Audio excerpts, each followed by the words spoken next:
to Comics with Friends, the bi-weekly podcast where two best buds get together and read a comic book. We talk about the things we like, the things we don't like, and we try to be funny along the way. And I am sitting here joined by my ever lovely co-host and best bud, Ethan. And today we are reading one of my favorite X-Men heroes, Nightcrawler. This is his title name, like one of his first solo comics. We are calling it The Winding Way, even though technically it doesn't have a full title name other than the self-title. And this is written by, I'm going to butcher this name. I am so sorry.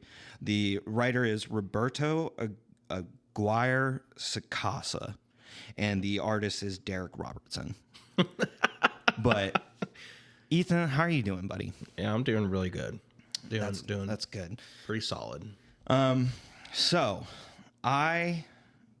besides our X-Men episode, or Wolverine episode that we did, I've never really read any X-Men comics, so this is my second one technically ever, even though it's technically not an X-Men comic. It's an X-Men character. It's an X-Men character. There are X-Men characters in it. Yeah, there are X-Men characters in it.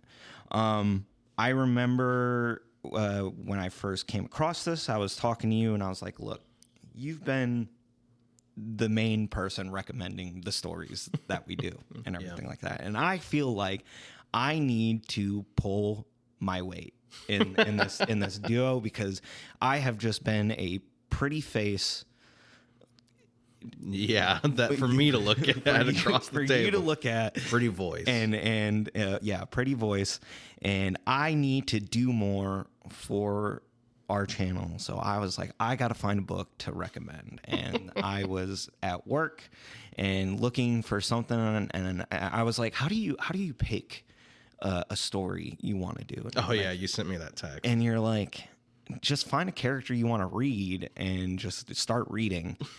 And I was like, well, okay, what's a hero that I really like and I've never read anything about?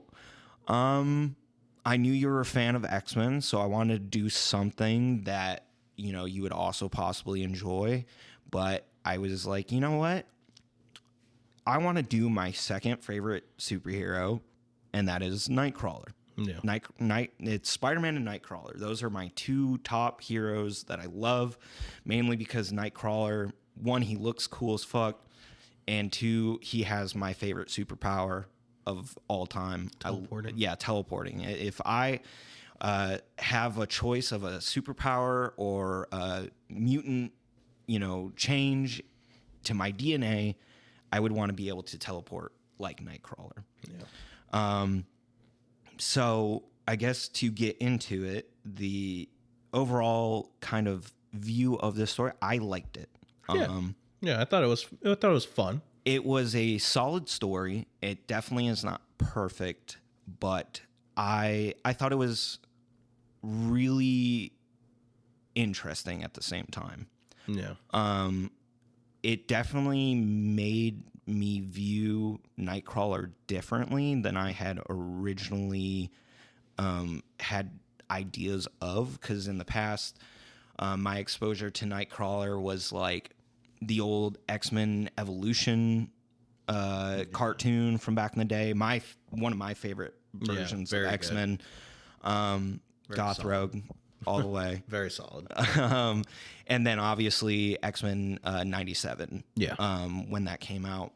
And he's a bit more like sure of him. Well, not in Evolution, but in 97, he's a bit more sure of himself, and like he's seasoned. Yeah, he's seasoned. He's confident. Everything. This version of Nightcrawler in this story is, a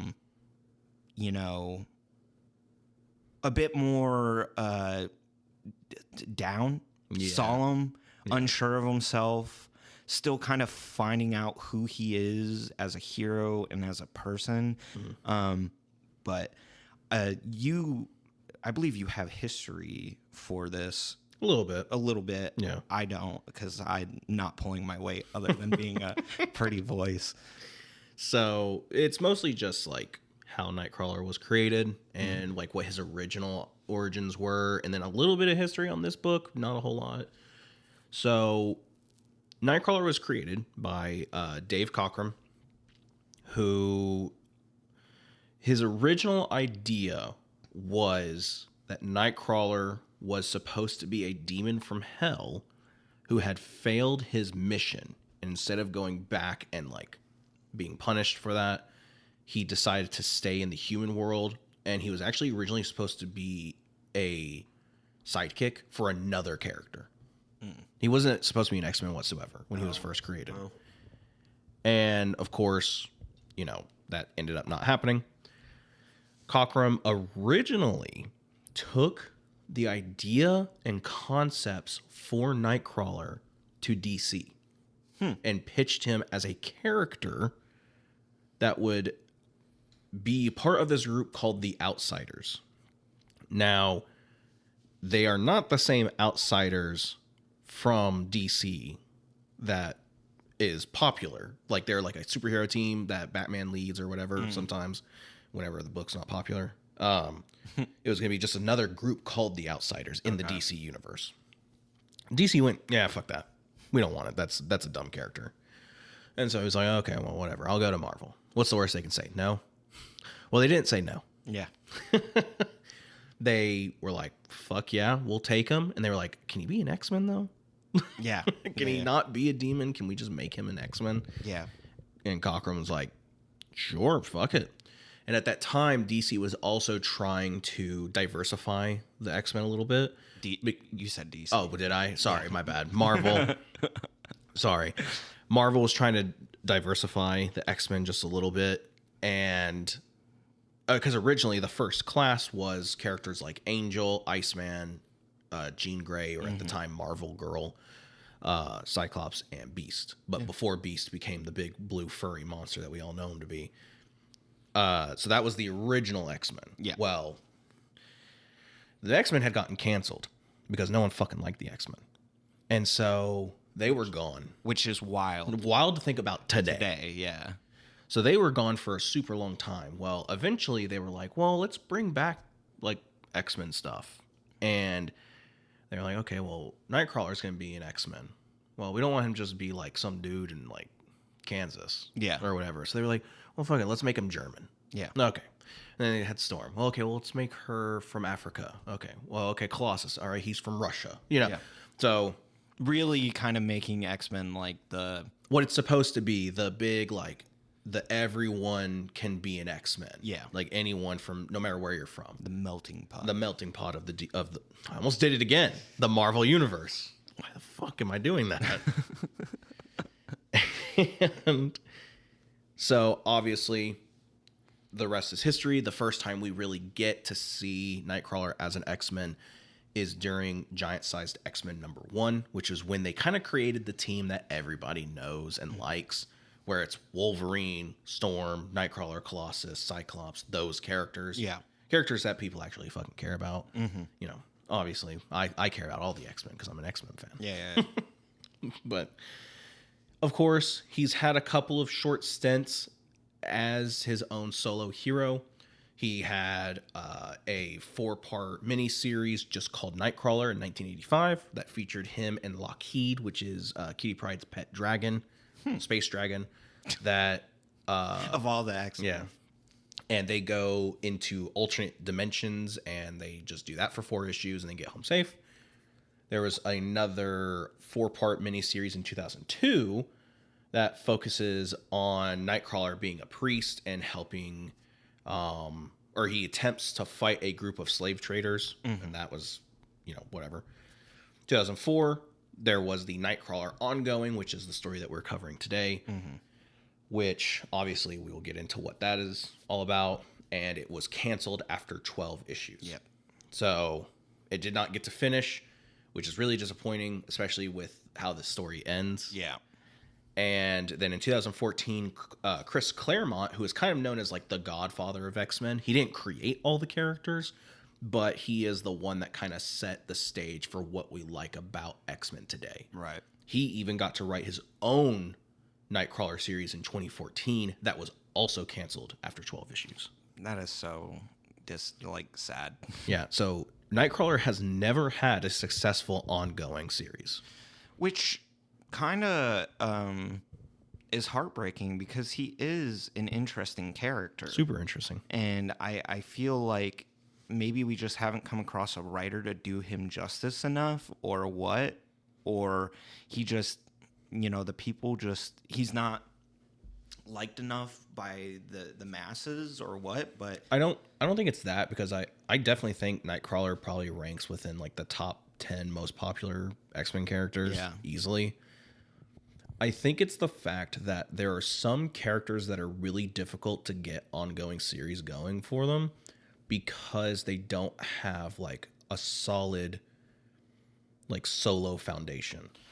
Or like a character like Batman, obviously I'm using like one of the most extremes because Batman is like one of the most popular superheroes ever. yeah, Batman can work alone. Like you don't need Batman to interact with any other characters because his rogues gallery is so solid and the foundation for Gotham is so solid that like you don't need Superman to come pop in.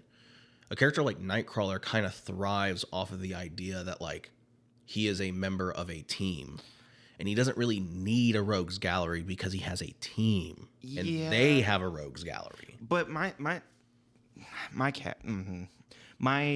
disagreement to that would be even with the story we're about to cover, while it does have its flaws and stuff, it does show that I think Nightcrawler could very much work solo if they take that route of kind of being like a Ghost Rider character, or like dealing with the supernatural and the mystical and stuff like that, like he does deal with in this story. Yeah. And I think, I'm not super knowledgeable, but I think that realm of dealing with the supernatural and stuff is not nearly as explored as other things. I could be 100% off base. So I feel like... Are you talking about with like X-Men in particular? Yeah. Kinda. It depends, because like you have a character like Magic. Like Liliana Rasputin. You have Nightcrawler.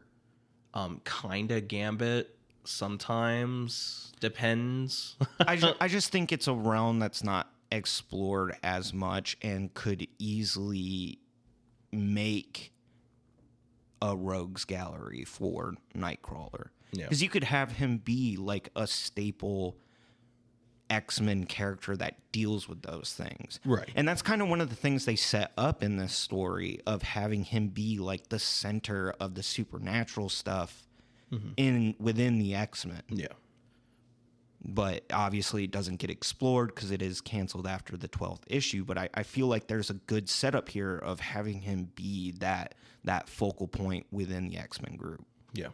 But, I guess, is that all the history you got? That's essentially it. Nightcrawler has just been one of those characters that's like, when you think about X-Men, you think of Nightcrawler. Yeah. At least in my opinion. Now, granted, I grew up in the early 2000s. I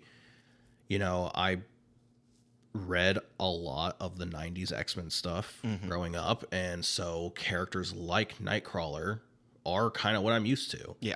Nightcrawler, Gambit, Rogue, all the 90s characters, the characters that were popular during the 90s, I liked them. Yeah. So, of course, I hold Nightcrawler in a little bit of higher regard than I do like some other characters, but that's just me. And he's just kind of been a staple of X teams. He's been on everything between X-Men, X-Force, Excalibur. Yep. What's another X name that I'm not thinking of? He's probably been on Nyx, which is the team that Laura Kinney is on, the X-23. Yeah. Like, he's been on all kinds of stuff. Obviously, he was a member of Excalibur back in the 80s and 90s. I think it was more so 80s than it was 90s. And they're essentially like, they're X-Men, but also not. because Captain Britain Yeah. is on that team, and he's like a magic-based character. Yeah. So it's weird. And he's also Psylocke's brother. Captain Britain. Yeah. Weird. Because Psylocke's not Japanese. She's British. And she's using a Japanese body. Like, her consciousness is inside of a Japanese body. Oh, okay. That's... Welcome to comics. Yeah. Welcome to comic books. But... Yeah. Okay, I mean... that's basically all my history, so if you want to get right into it... Yeah, let's go ahead and get into it since history class is over with. So, issue 1, we start with an opening establishing panel of General Metro Hospital. And, you know... Right away, you kind of get that supernatural kind of mystery vibe from this issue. And we start off with the hospital. It's talking about, it's kind of like someone doing like a report of this incident that happened at this hospital with these 14 children. There's a guard that, you know, does his normal routine, but for once he goes and does like a bathroom break. And within that time, it's like 4 or 5 minutes. It's not very long. When he checked on them before he went to the bathroom, the kids were all fine and playing. And then when he came back to check on them again, 13 out of the 14 kids are horrendously, brutally killed. And there is a single child in the center of them all. We eventually learn his name is Seth Walker. He is the only kid still alive. And we find out that this is Storm actually talking to Nightcrawler about this event. And she is saying how she wants Nightcrawler to investigate this. You know, she believes that Nightcrawler is the right choice for this because the door was... No one saw anyone go in. The windows were locked. And so they think... It's possible maybe there was a teleporter that had come in and killed the kids. They want him to investigate, and they think, and for some reason she thinks Nightcrawler is the right choice. Mm-hmm. I also did not realize that at the time of reading this, I know we talked about it a little bit beforehand, that Nightcrawler and Storm had a relationship of some kind. Yeah, I did not know. I had no clue. I don't know if they dated or what, but they had some kind of romantic relationship. Yeah, it's definitely not one you would think about when it comes to X-Men, because like if I think of anyone that Storm is going to get with personally, now this might sound weird to you, I've always figured like her and Logan. I know you're looking at me like that's kind of crazy, but there are comics in there that when you read them, you're like, okay, yeah, I can see it. Maybe. Especially in like the 80s and 90s. Let's be honest though. The X-Men like to keep their relationships in-house. Yeah, for real. It kind of gives very much like everyone's dated everyone. 100%. It's very incestuous, to say the least. I wouldn't say incestuous, but these are people you grew up with. I guess, but Nightcrawler's family is definitely incestuous because holy shit, later in this. What do you mean incestuous? His fucking family. Yeah, but that's not his actual family.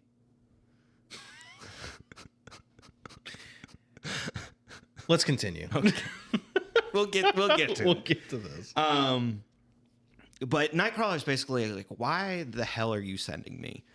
And Storm is like, well, compared to the other X-Men, you have a bit more tact and grace and empathy. Compared to fucking Logan. And as she's saying this, for some reason, Logan is fucking punching out fucking Scott.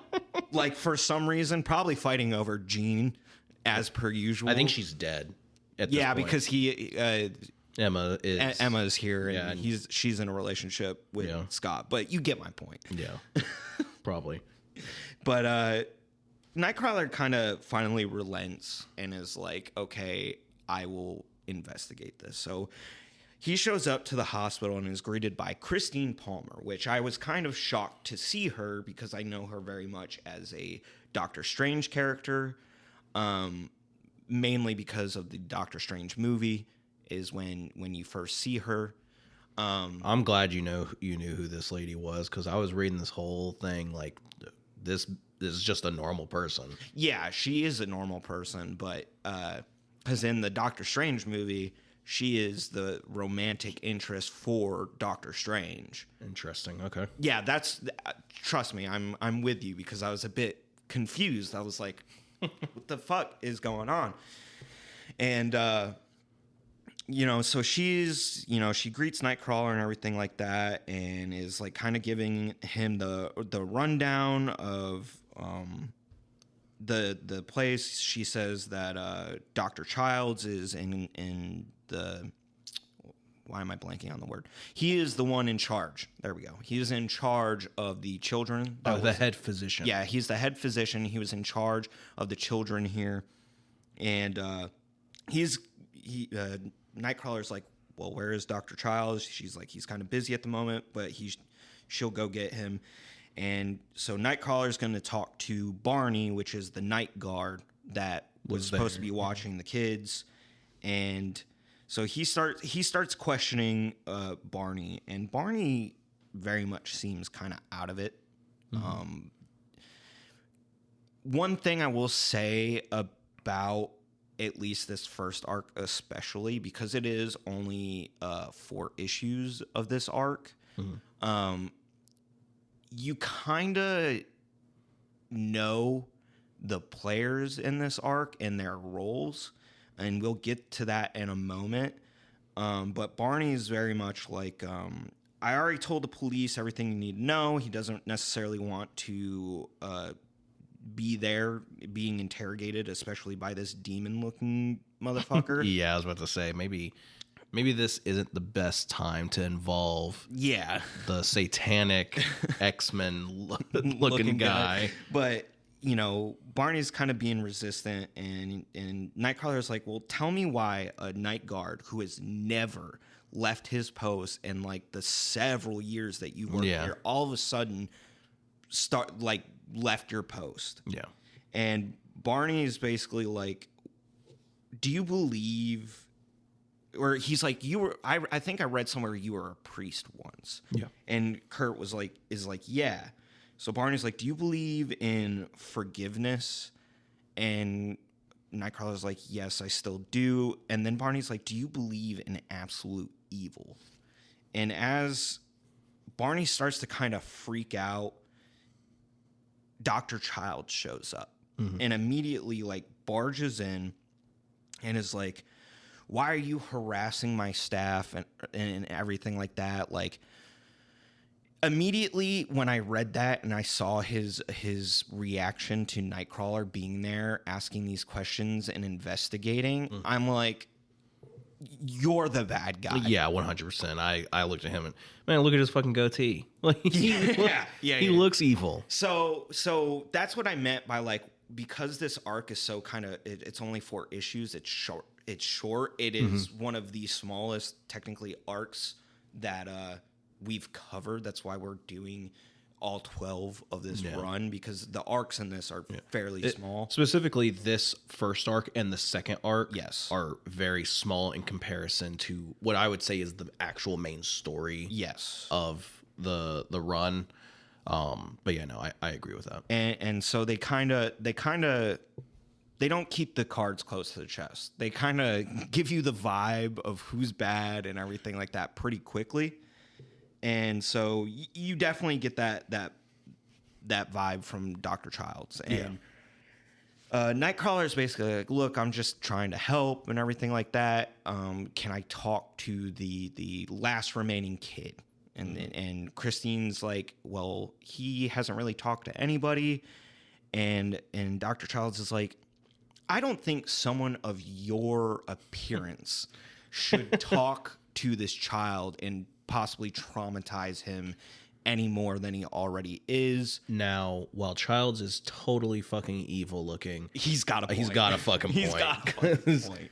Let me tell you, Ethan would not be scared of Nightcrawler because Ethan knows who Nightcrawler is. Right. Little Seth Walker. Little Seth Walker is going to shit his fucking pants. And he does when we get there. He definitely does. Yeah. Childs is like, you shouldn't talk to him. Look at you. Look at you. You look like the fucking devil. And Christine is like, don't worry, I'll be there. It should be fine. And Dr. Childs is like, fine, okay. You're going to give me a detailed report of their meeting. Which, again, another red flag of like, something's up with this fucking guy. Yeah. Oh, yeah. And so Christine takes Nightcrawler to Seth. And the moment... the absolute moment of when Nightcrawler locks eyes with Seth literally loses his fucking shit. Yeah. And is like starts freaking out. And Nightcrawler is basically like I knew it. Like I knew this was a mistake for me to be here. And he bamfs out of there and bamfs to the roof of the hospital. And he's this starts to kind of show Nightcrawler's doubt in himself. Yeah. As possibly being like a hero and everything like that. And a lot of, because I believe at this time he's really struggling with his like faith and just what he can do for the world himself. And so when he gets to the roof, he immediately calls Storm. And she looks real good in that swimsuit. Her X-Men swimsuit. Yeah, has a big X on it. Her custom ordered X-Men swimsuit. And she's like, "Oh, Kurt, I was just thinking about you. How's it going?" And he's like, "I told you this was a fucking mistake. Yeah. Like I should not fucking be here. And I just traumatized this child even more just by him looking at me." And he does say, Dr. Childs, the doctor in charge, is suspicious. Like his motives seem weird. He kind of giving off a bad vibe. And then Nightcrawler's like, but I really don't know what I'm looking for. Like I've never done this before. Right. And as he's talking to Storm, he notices hoof prints on top of the roof. And he's like, oh, and they also appear on the next roof and the next. And so he's following these hoof prints until eventually it leads him to, what is it called? Not the Dakota building. Yeah, the Dakota building. Yeah. For whatever reason, I wanted to call it the Baxter building. But that Oh, is God. that is Fantastic Four.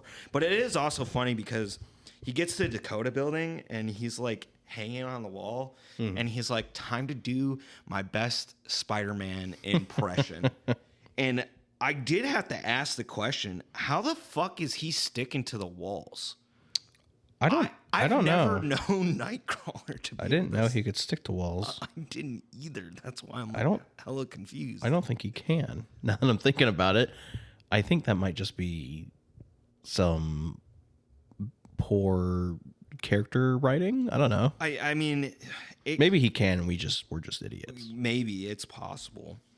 But he shows up to the Dakota building, and he sees Dr. Childs in there with all these rich, fancy-pantsy individuals. And as he's kind of like spying on them, Barney, the guardsman, shows up outside of the building and starts yelling for Dr. Childs. And he's saying things like, you lied to me. You told me, you said that they wouldn't be hurt. You said they'd be all right. And Dr. Childs just is like, takes on this super condescending tone. Yeah. And is like, Barney. Like, what are you doing? You're making a fool of yourself. Like, stop all this. He's like, that's quite enough. And it's interesting. I don't know if you noticed this, but when he says that's quite enough, and it shows him in the window, you can actually see in the top left corner of the panel in the shadows, you can see Nightcrawler's eyes. Oh, yeah, you can. Which I thought was super interesting. But Dr. Childs, he's like, I had such high hopes for you, and now that's gone up in smoke. And when he says that, Barney just spontaneously combusts. Yeah, he just lights ablaze. Which, if you didn't already get the inkling that Dr. Childs was a bad guy, like... You do now. You'd have to be blind to not see it now. Yeah. So, Nightcrawler is like, what the fuck?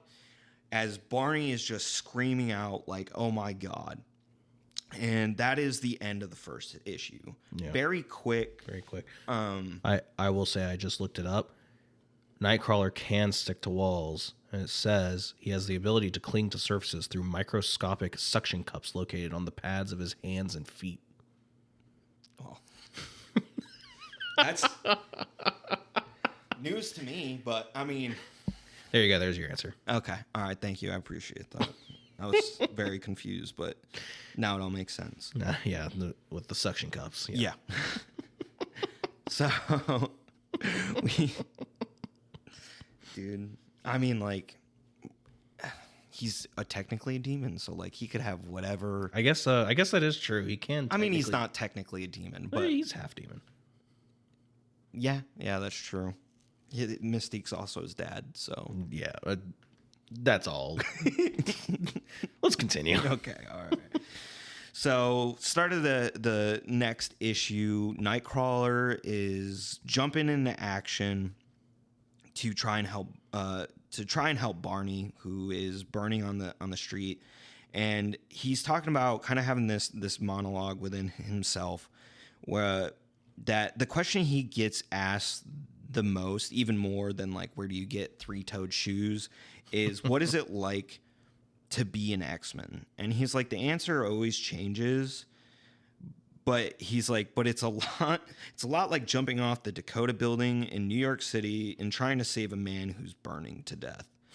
So basically he's saying like being an X-Men is dealing with crazy shit all the time. Oh yeah. And trying to just figure it out. I can imagine. Like, so to be like, some of the shit X-Men go through is absolutely fucking wild. Yeah. You know, I mean, to be fair, that's a lot of superheroes. Yeah, but the X-Men kind of...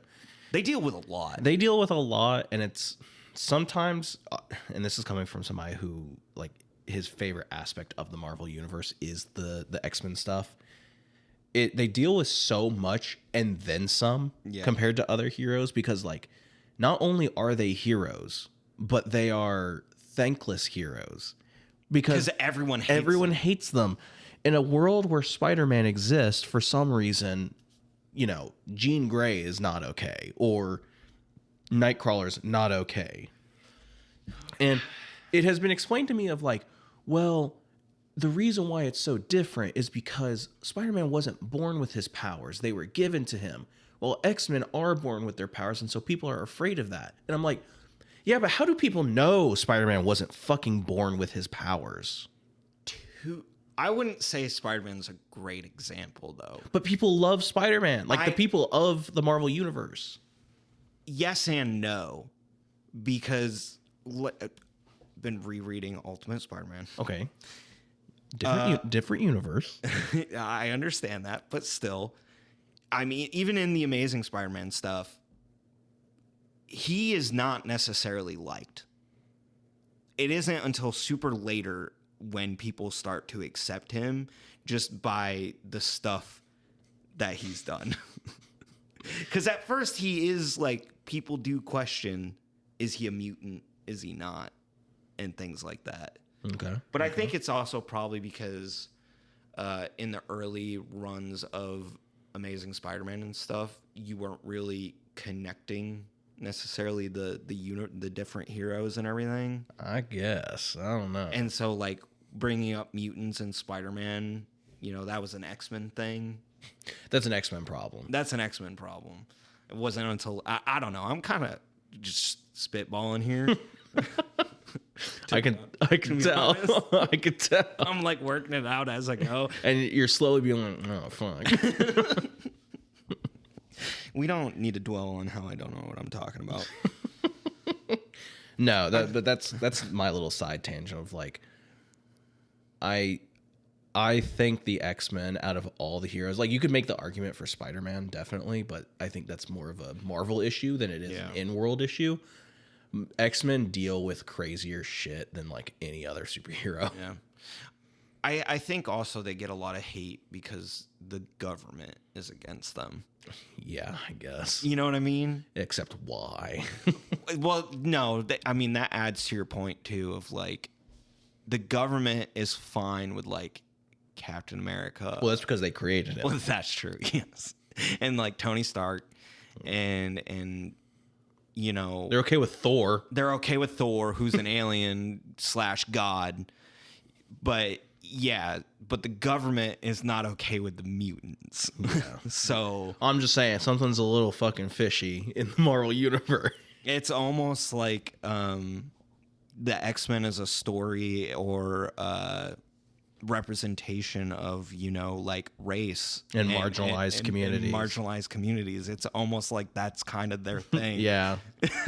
Yeah, except it doesn't work when you live in the same world as fucking like Black Panther and Spider-Man. It definitely kind of weakens that representation when you have heroes who are as weird, if not weirder, than some of the X-Men. But we digress. Yeah, that's a little side tangent that probably might not even make it to the episode. So sorry, you keep going. Okay. But Nightcrawler jumps in, trying to save Barney. He bams him to the Central Park Reservoir and like throws him in the water and dives in with him, trying to put out these flames. But the flames do not go out even in the water. In fact, they're still burning just as hot, and it's starting to burn Nightcrawler. Mm-hmm. And as he's trying to help Barney, Nightcrawler is surprised by the fact that once both Barney and Nightcrawler realize that there is not any saving him, Barney actually pushes Nightcrawler away to accept his fate. And Nightcrawler, he even like kind of like accepts that, like, okay, despite everything, maybe like I think like Christine had said, Barney's like a really good guy, and he's like, maybe he is, you know, not as kind of rotten in this as it seemed at first. Yeah. But after Barney's demise and I guess the cops and whatnot are called, Nightcrawler sitting in the back of an ambulance, calls Storm again and tells him about the situation, about how he was at the Dakota building watching this Dr. Childs, and then the Night Guard just burst into flames. And Storm kind of props up the idea of like, okay, are you thinking this might be something mystical, like magic is involved? I can actually refer you to Doctor Strange if you want. And Nightcrawler's like, no, I think I have someone else I can go to first before that. And that is when he goes to the plane of existence called Limbo, where his stepsister. Go ahead and try and justify this. Well, he says that it's like his foster sister. It is his foster sister, ex-lover, his ex-girlfriend. She is the hero. Is she here? I don't really know anything about the character. She's technically the current magic. Yeah, she is the current magic. I believe Ileana is still dead at this point. Okay. Yeah, so she is the current magic, which is like this guardian or protector of the Limbo realm. You know how there's the Sorcerer Supreme? Yeah. Like Doctor Strange? Mm-hmm. Well, there are multiple Sorcerer Supremes and of different realms, and so she is the Sorceress Supreme of Limbo. Oh, okay, gotcha. Yeah, that's essentially what magic is. But yes, foster sister. Yeah, nah, that's still fucking weird. They grew up together, especially in later on in the series. You see a scene of little like toddler Nightcrawler with his foster family. They grew up together. They're brother and sister. Yeah, I guess. I mean, in my head, I'm thinking like, it's like the childhood friend in anime. And Okay, not a good way. Not a good example. no, it's not. Whatever. But yeah, They're not blood related. That's what matters here. Okay. Nightcrawler lives a very tumultuous life. Yeah, he's an X-Men, so that comes with the territory. But he goes to Magic, his foster sister Amanda, her residence, her keep, her castle, whatever. And he's greeted by these two snakes that are the guardians, and he's like, is my is Magic here? Is my sister here? Essentially. Yeah. And they're like, not wanting to let him in. And then she tells them, she pops up and is like, hey, he's good to come in. And she immediately starts flirting with Nightcrawler. So Nightcrawler is like asking, is like, hey, like, so this is what's going on. And she immediately is like, oh, I already know what's going on. And Nightcrawler is like, how do you know what I'm dealing with currently? And she's like, well, some exes use Google, some uses crystal balls. I use both. And I'm like, oh, she's fucking crazy. Yeah. Okay, that makes a lot of fucking sense. So he's trying to figure out how he can get Seth to talk, because when he did see Seth, he's like, I get this feeling that Seth wants to talk, but can't for some reason. And she props up the idea of like, maybe he used magic or something like that, since you're getting the idea that this is somewhat mystical. That's why you're here with me. Mm-hmm. And so I feel like she kind of gives up, like props up the idea of like, he's kind of like I put in my notes, like a magic mutant. Yeah. Like he is capable of doing magic and not understanding why. Yeah. And so she also brings up the idea of he basically did some kind of magic to protect himself.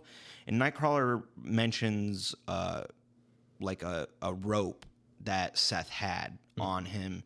And she's like, oh, well, that could be a binding spell. And Nightcrawler is kind of like, you're telling me a string, there's a magic string? And she's like, no, you fucking idiot.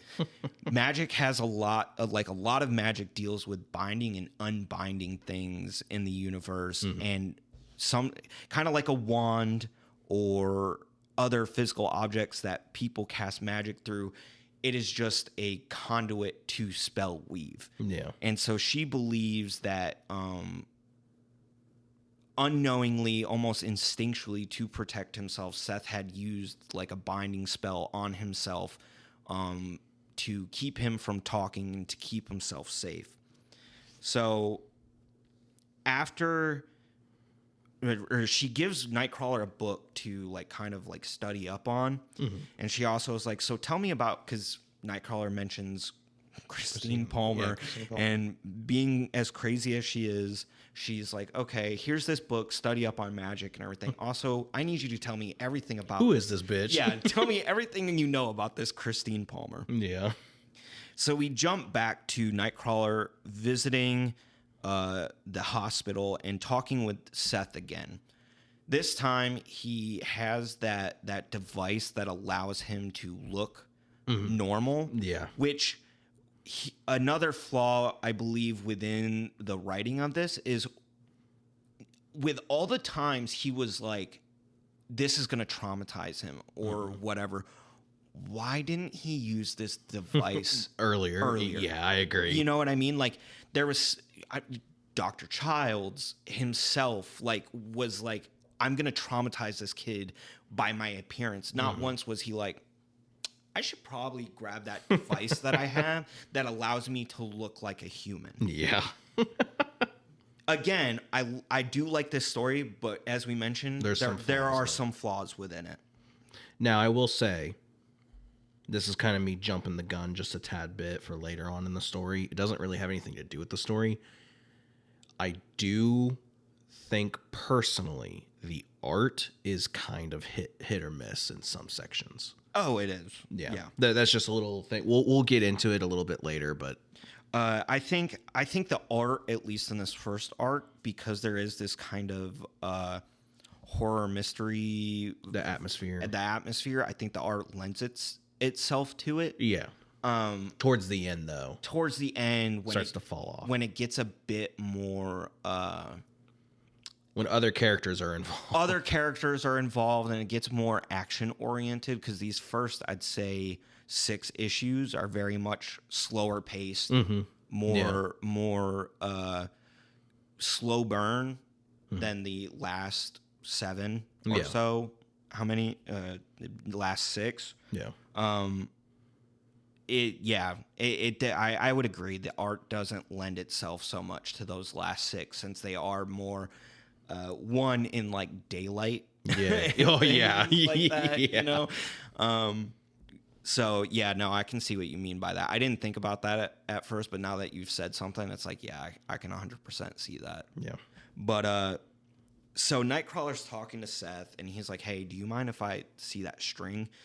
And Seth hands it to him, and there's multiple knots within this string, and he undoes the first one, and that allows Seth to talk to him. And Nightcrawler's like, "Do you remember what happened whenever the other children died? And why, like, how were you able to do this magic to keep yourself alive?" And Seth is basically like, "Because I felt something that was going to happen, and I just instinctually did it to protect myself." Basically confirming what magic had theorized he did. And he is like, "I felt something growing inside me, in my stomach, and I just tied a knot in the rope, and he points to the knot in the rope that he had tied, and he's like, "That's all I remember about that night, except that I couldn't save them. I made the other knots after it happened because I didn't want to talk about it, and specifically Dr. Childs kept asking questions about it." And as Nightcrawler's starting to like get into the meat of it, lo and behold, Dr. Childs shows up and starts going in on Nightcrawler, being like, "The X-Men didn't have permission from the FBI or anything to investigate this." And Nightcrawler's like, "Well, I never said the FBI did. I just came here to, try and help." And Dr. Childs is like, "Well, that's because I assumed the FBI had okayed you being here." Why would you fucking assume anything with... Well, it's also like, again, it's pretty much already confirmed with Barney's death that Dr. Childs is not a good person. Yeah. Oh, yeah. That it's like, you would think Nightcrawler would be like, "Okay, this is an alarming red flag. Once again, that he is adamantly like trying to keep me away from this child and an investigation in general." And Nightcrawler is like, "Someone has to look out for Seth, and you also, as a doctor, aren't Seth's legal guardian." And then this old lady steps in and is like, "But I am his legal guardian." And Dr. Childs is like, "We found Seth's like long lost aunt."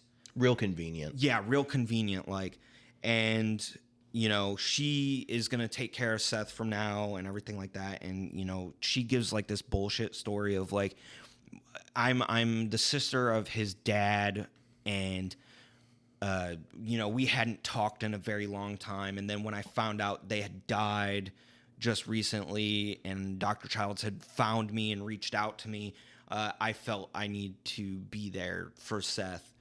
And because Nightcrawler has no evidence on the contrary, Dr. Childs basically rushes him away and out the door. Mm-hmm. And as the door starts to close behind him, he turns around and looks and sees, in place of the old lady, a very fugly-looking demon standing behind Seth. If I was Kurt at this point, I would have gone, yeah, I might need Steven's help. Or, maybe I should pull up one of my old contacts and get Johnny fucking Blaze out here, or whoever, Denny Ketch or whatever, whoever was Ghost Rider at the fucking time. But no, because this is Nightcrawler's story. Nightcrawler's story, and he's sticking to his guns. But as he sees that demon as the door closes, he says, every instinct, every cell in my body, it's telling me that something terribly, terribly wrong is happening.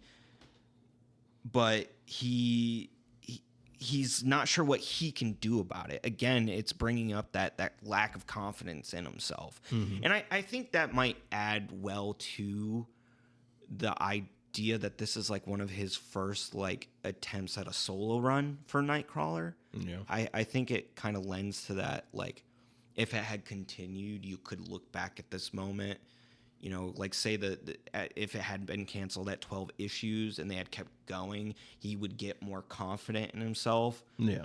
And so like I could see them maybe taking him at this kind of like low self-confidence point and building off of it until a point where he becomes like that version of Nightcrawler you see, where he's a bit more confident in himself and a bit more of that kind of like an X-Men 97, that swashbuckler vibe he kind of has. Yeah.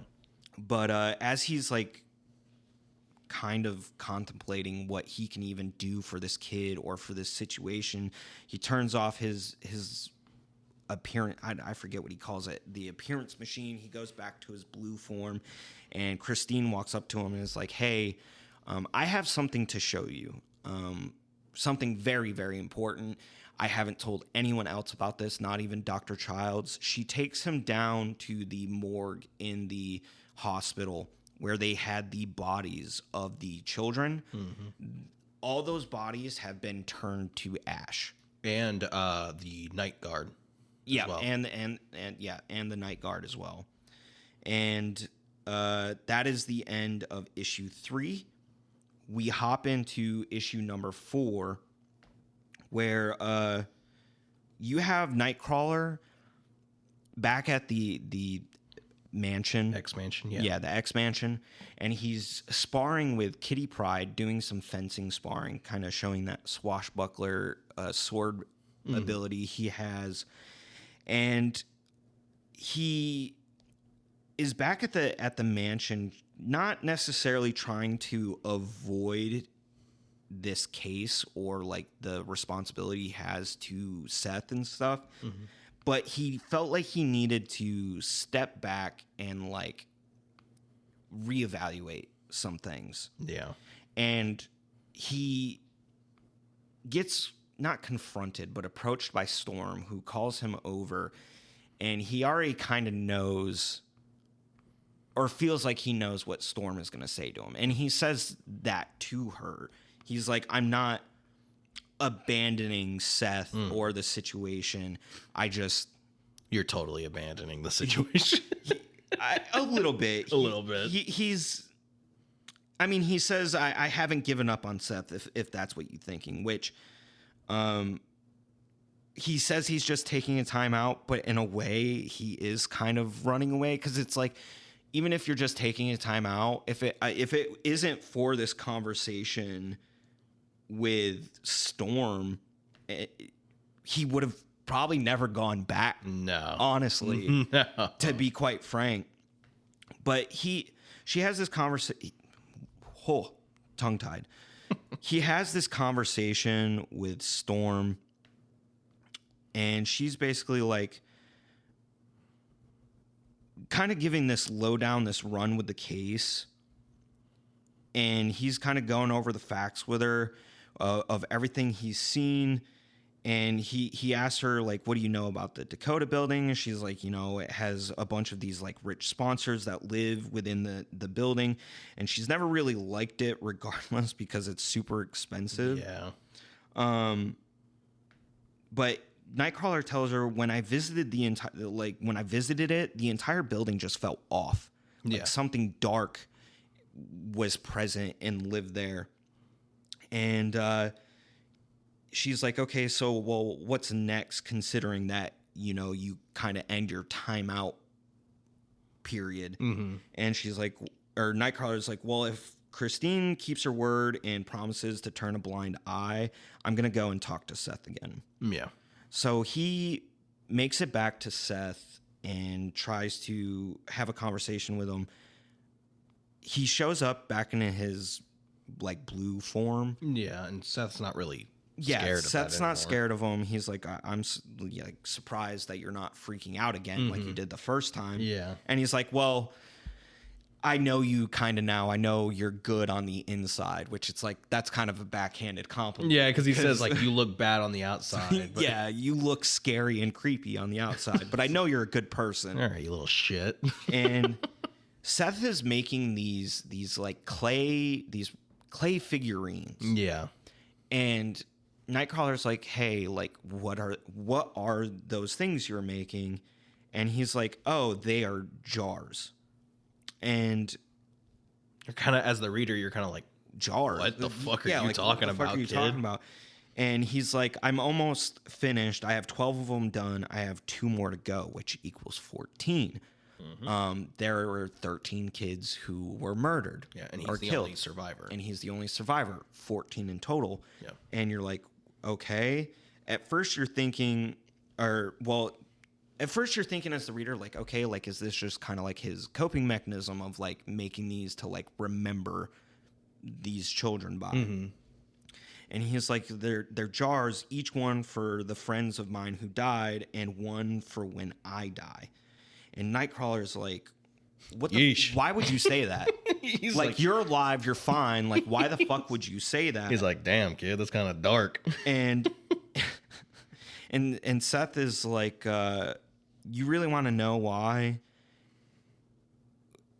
I'm making these? And Nightcrawler's like, yes. And like, what are the jars for? And he's like, the devil. And Nightcrawler's kind of taken aback by that. And Seth just keeps going. He's like, the devil's real. I've seen him in my dreams. He hurt my friends, and I know he wants to hurt me. And Nightcrawler's trying to like reassure this kid, like, dude, you're fine. Like, we're gonna keep you safe and everything like that. And he's like, I want you to be honest. Do you think Dr. Childs is the devil?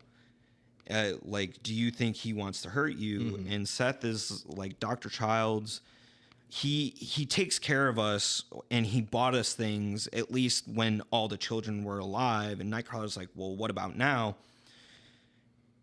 Which I don't know why. Obviously, Dr. Childs is probably putting a face on for Seth. Oh, 100%. But Seth is like, Dr. Childs is a good person, or at least that's how it seems. But sometimes he kind of seems off. Mm-hmm. And he then asks Seth about his quote unquote aunt. Yeah. And Seth is like, I honestly don't know. Like, I can't give you a solid answer on that because I'm a fucking orphan. Like, yeah. I never met her before, but something does seem weird about her. And as he's having this conversation, Christine comes running in and is like, it's Dr. Childs. And Nightcrawler's like, what, he's here? Like, I thought you were supposed to keep him busy. And she's like, nah, he's getting attacked outside the fucking hospital. Getting his fucking ass whooped. And so Nightcrawler bamfs outside and sees Dr. Childs being attacked by the aunt. Seth's aunt, yeah. Yeah, Seth's quote-unquote aunt. And you immediately know that there's definitely something fucking wrong. Oh, yeah. Because this bitch is like being like, undo the circle, Childs. You know, you promised us this 14 will be free after that. Her eyes are rolled to the back of her head. She's fucking saying like, kill kill the child, kill you, kill. Yeah, basically Saying just absolutely unhinged shit. it very much like reminiscent of that fucking lady from the movie Legion. Oh, your baby's gonna die. Yeah, I said your baby's gonna fucking die. Yeah, and starts crawling all over the fucking roof. But Nightcrawler comes to help him out, and as he approaches, Dr. Childs is like, "Don't cross this circle. If you cross it, she's like free to do whatever." So he's like, "Okay, well, I don't need to cross it." He teleports in, grabs the lady, and as he's grabbing onto her, Childs points to a nearby church and is like, "Take her there." And he teleports her to the church, and immediately, as soon as she gets in the church, the demon's like, "Where the fuck am I?" Realizes they're in a church. And it's like, the presence, I can't handle this shit. And the demon or whatever possessed this lady leaves her body. And she falls unconscious. And Nightcrawler kind of has this moment with, I would say, his lack of faith these days. Because he looks up to the cross or the crucifixion. You see a lot in like Catholic churches and things like that. Yeah, the crucifixion of Christ. Yeah. And is like, maybe there is kind of like some power there. And so he takes this lady to Amanda. Magic. And he starts questioning this lady and is calling her Miss Walker because he thinks she's still related to Seth, which at this point you would probably think like this lady is not who she said. Yeah, she is essentially like, I don't know who this Walker is. I don't know who or what you're talking about, but she says like, I could feel them climbing all, like there were like flies or insects all along my soul or some shit like that. Yeah. Like basically reaffirming that I was possessed by something, which she doesn't necessarily need to reaffirm because we fucking know. Like Nightcrawler just witnessed the like exorcism that you went through, and she's having a real hard time remembering anything. And in that moment, like without hesitation or for Nightcrawler to ask, Magic uses magic. yeah. Her name is Magic with a K. Yeah. Uses magic to basically help her name's Sandra Manning. Remember everything that was going on. And she was like a homeless person. Yeah, she was a homeless person that Dr. Childs found and basically was like, I have a deal for you, you know, and basically used her as a vessel for a demon to help him.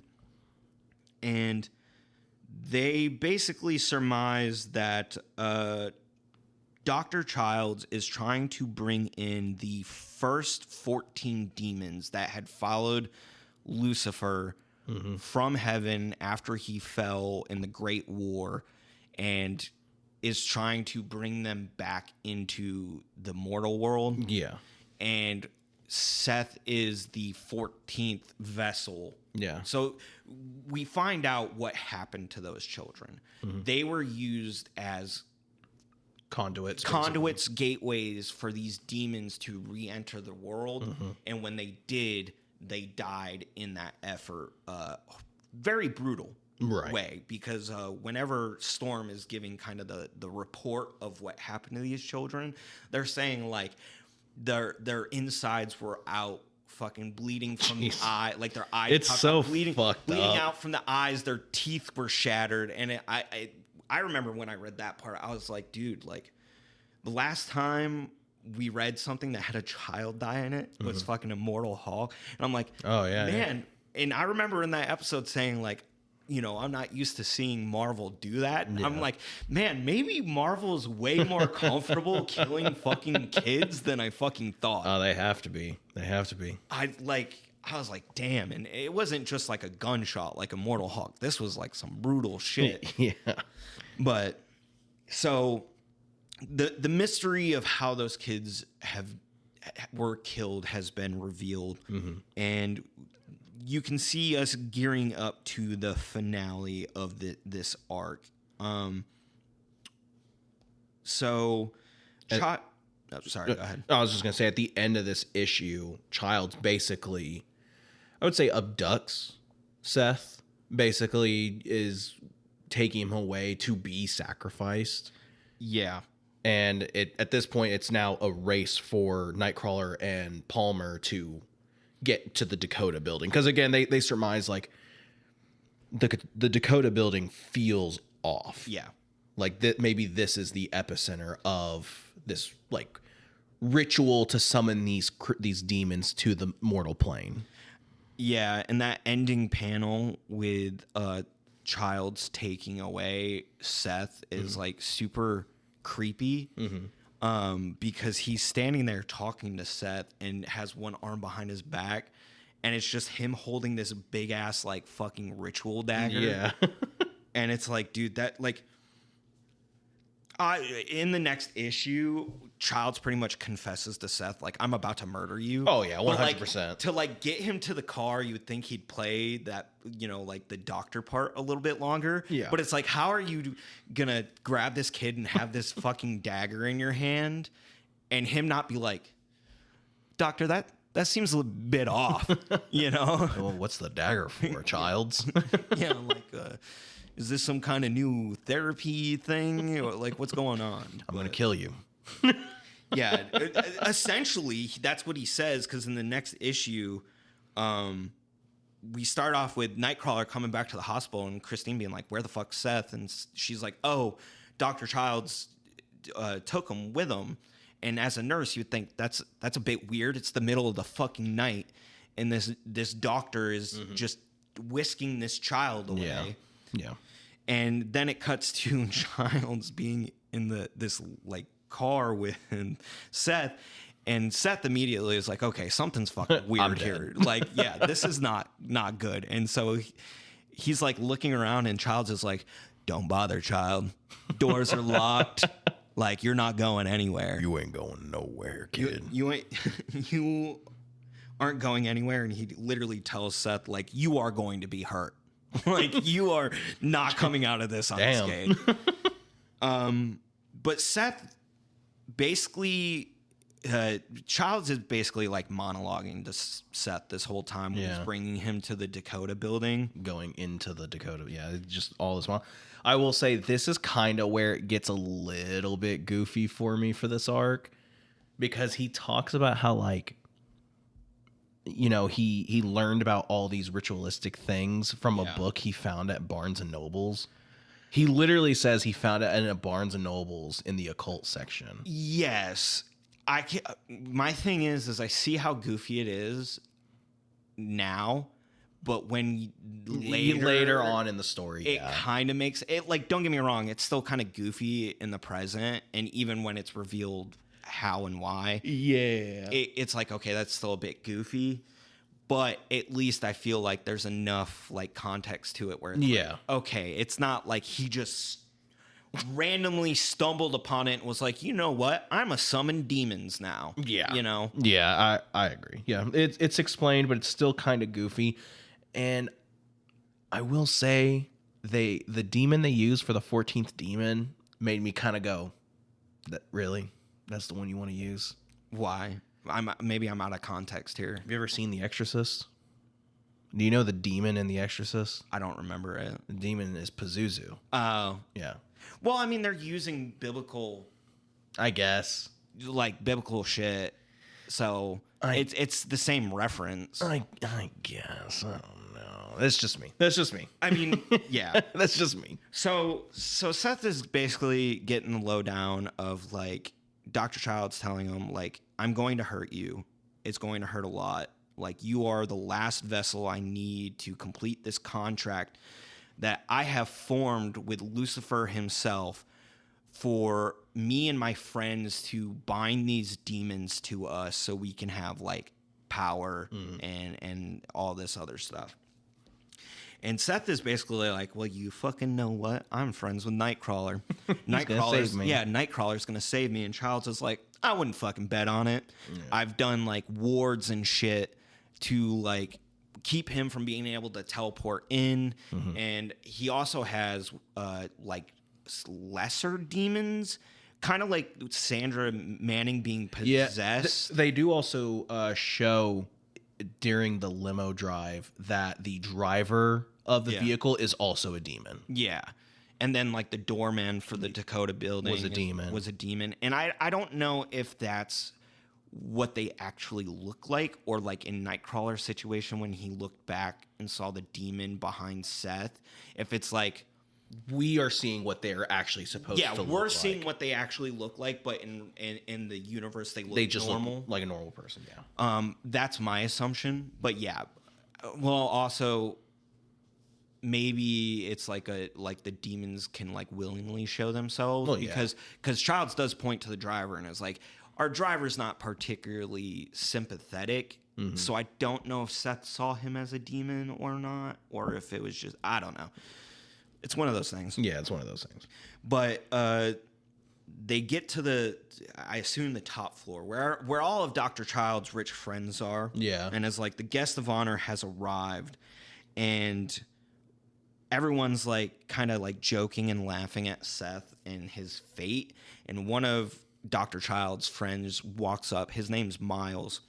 And like starts being like, all right, Childs, let's fucking like get this show over the road, or fucking on the road. And is like kind of not acting like Dr. Child's friend. Yeah. And Dr. Childs immediately picks up on it and is like, reveal yourself. And it's fucking Nightcrawler. Yeah, it's fucking Nightcrawler that has used his I don't not cloaking device. That's all I can equate it to. He names it, but I forget what he names it. But the device that allows him to change his appearance, which it is only ever used in this first. I've never seen him use it throughout the rest of this. Yeah, he doesn't ever use it again throughout the rest of this arc. Or through the rest of the 12 issues. It's just this arc he uses it in. Yeah, but he does say, says it right here. It's the image inducer is what it's called. That's dumb. But he says, oh, my image inducer isn't magic proof. And Nightcrawler appears. Now, I think they also explain this. I think Nightcrawler, oh, he does. It's after. It's like at the end of this arc where he basically says like, I had already gotten in before the wards had been placed. Yes. Yeah, but he still can't, at this moment, he cannot use his teleportation. Yeah, he is without his biggest asset while he's within the building. But yeah, he snuck in as this Miles character before all the defenses were put up. And Dr. Child, Nightcrawler's revealed, and Dr. Childs is like, man, you're a fucking thorn in my side. Mm-hmm. And Nightcrawler responds immediately with a fucking left hook. Oh, yeah. Fucking punching Dr. Childs and is like, I'm not going to let you sacrifice this kid. And Dr. Childs is like, oh, I don't need the boy. Yeah. Like, I don't need to harm the boy, actually. I just need this, and pulls out Seth's string and cuts it. Mm-hmm. And when he cuts it, it breaks that spell that Seth had unknowingly or instinctually made that was keeping Pazuzu, the 14th demon, from using his body as a vessel. And once he cuts it, Seth Walker does his best Peter Parker, I'm not feeling too well, Mr. Stark impersonation on Nightcrawler, because he immediately is like fucking not freaking out, but like he's like grabbing himself in pain and is like, fuck. It looks fucking painful because Pazuzu starts to like try to rip out of his stomach. Yeah, it's crazy. But thankfully, we have Kitty Pryde on the scene. Yeah, Kitty Pryde is also on the scene, and she shows up and basically uses her power to grab onto Seth and make him phaseable. Yeah, and intangible, so it allows Pazuzu to just get out without hurting Seth at all. So Seth is able to survive thanks to Kitty Pryde being there, but Pazuzu is still summoned through Seth. Yeah. Now, the ritual has been fucked up because in order for it to be successful, it needs to spill the blood of the vessel. Which is pointed out here in a moment. Before that, Pazuzu is summoned outside of this circle that all these demons had been corralled in whenever they brought Seth into this room.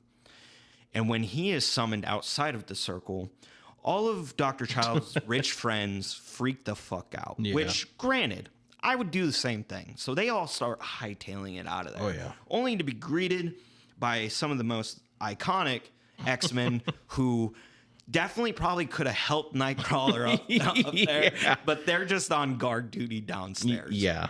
I'm sorry, but there's no reason why Storm should have been downstairs. Again, I think it's a good story, but there are some, I think, flaws in the logic. Some Omega level threats right here. I'm just saying, I think there's some flaws in the logic throughout the story. I think it's still good, but yes, they take one of their most powerful X-Men and put him on guard duty.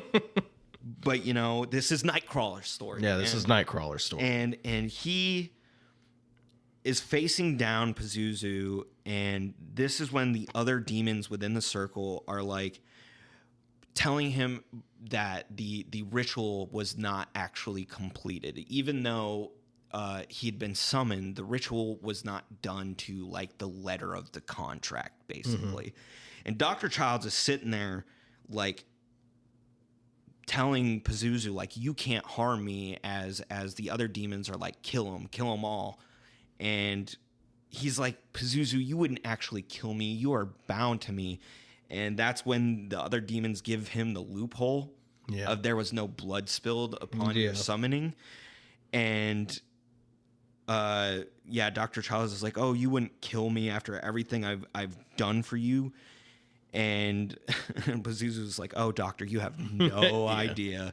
And immediately fucking like tears him apart. Yeah, fucking Nightcrawler's like, it was so horrific. Like, I can't even describe it. Yeah. And it's a cool panel seeing Dr. Child's demise, because it's using it shows Nightcrawler, Kitty, and Seth kind of backed away against this wall. Kitty holding Seth, like covering his eyes, as you see the shadows of Pazuzu and Dr. Childs, and you just see like blood splatter. Yeah. It's a pretty cool fucking panel. They do make Pazuzu all the demons pretty creepy in I was about to say, yeah, there's a panel with all of them in the room, and let me tell you, I would not be standing in that room. Oh yeah, whatsoever. And then out of nowhere, Magic and Christine Palmer show up. With Now, the figures. Yes, they show up with the figures, the jars that Seth had made. And Magic uses her magical prowess and the jars that Seth had made to take all the 14 demons and trap them within those jars. Yeah. And we cut immediately from her doing that to Nightcrawler talking to Storm back at the X Mansion. And kind of being like, you know, we've succeeded in trapping the demons. Magic, you know, they're in a place that they can't hurt anyone. And Storm's like, well, where are they at? And he's like, they're back in limbo with Magic. She's keeping an eye on them. And that Seth is now actually attending at the mansion with all the other kids. Even though technically he's not a mutant, he is a magic-based character, but they take him in anyway. Well, they explain that he does have a mutant ability to bind things. Oh. And magic can amplify it, essentially. Oh. Yeah. His mutant ability is that he can bind things that he like creates. Okay. Yeah. I guess I missed that part. It's kind of, it's nebulous. The character never comes back. Yeah, that is true. And basically Storm is like, you did a good job. I'm proud of you. Do you want to come in and like, you know, see Seth and everything like that? And Nightcrawler's just kind of like, you know what? I'm gonna just chill here and enjoy the day. Yeah. Like enjoy the fresh air. I'll be in a minute. And it ends with Nightcrawler kind of smiling and being proud of himself. Yeah. Which he should be. He just fucking took on the 14 like original fucking demons, you know. Yeah. But that is the end of the first arc of the Nightcrawler story. Yeah. Now, I will say, for me personally, these next two issues are the weakest. Oh, 100%. It definitely feels like a filler, like, type of arc. Because this arc is called Ghost Train. Yes. And I feel like it's such a filler, we don't need to go into too much detail about it. No. Essentially, the entire basis of this arc is that the A train is haunted. The subway that the A train goes through is haunted by these 17 or 18 ghosts. And essentially the mayor of New York, or the mayor at the time, you know, has Nightcrawler go in basically under the radar, that like not making this an official investigation or anything like that, to investigate the haunting, because a series of deaths have happened because of the hauntings. Yeah. And the centennial of the A Train Express is about to happen, and he doesn't want anything to affect that. Yeah. Nightcrawler takes on the job, finds out that during the construction of the subway system under New York, there was an accident that trapped these 18 men underneath, and they essentially they died. Yeah. They starved to death, whatever. They were killed by debris. And Nightcrawler tells the mayor and basically says, like, the only way to set this right is to acknowledge them, to set them at peace, because Nightcrawler, through conversations with a couple of different characters, you know, comes to understand that, like, ghosts are just like everyone else. They want to be acknowledged.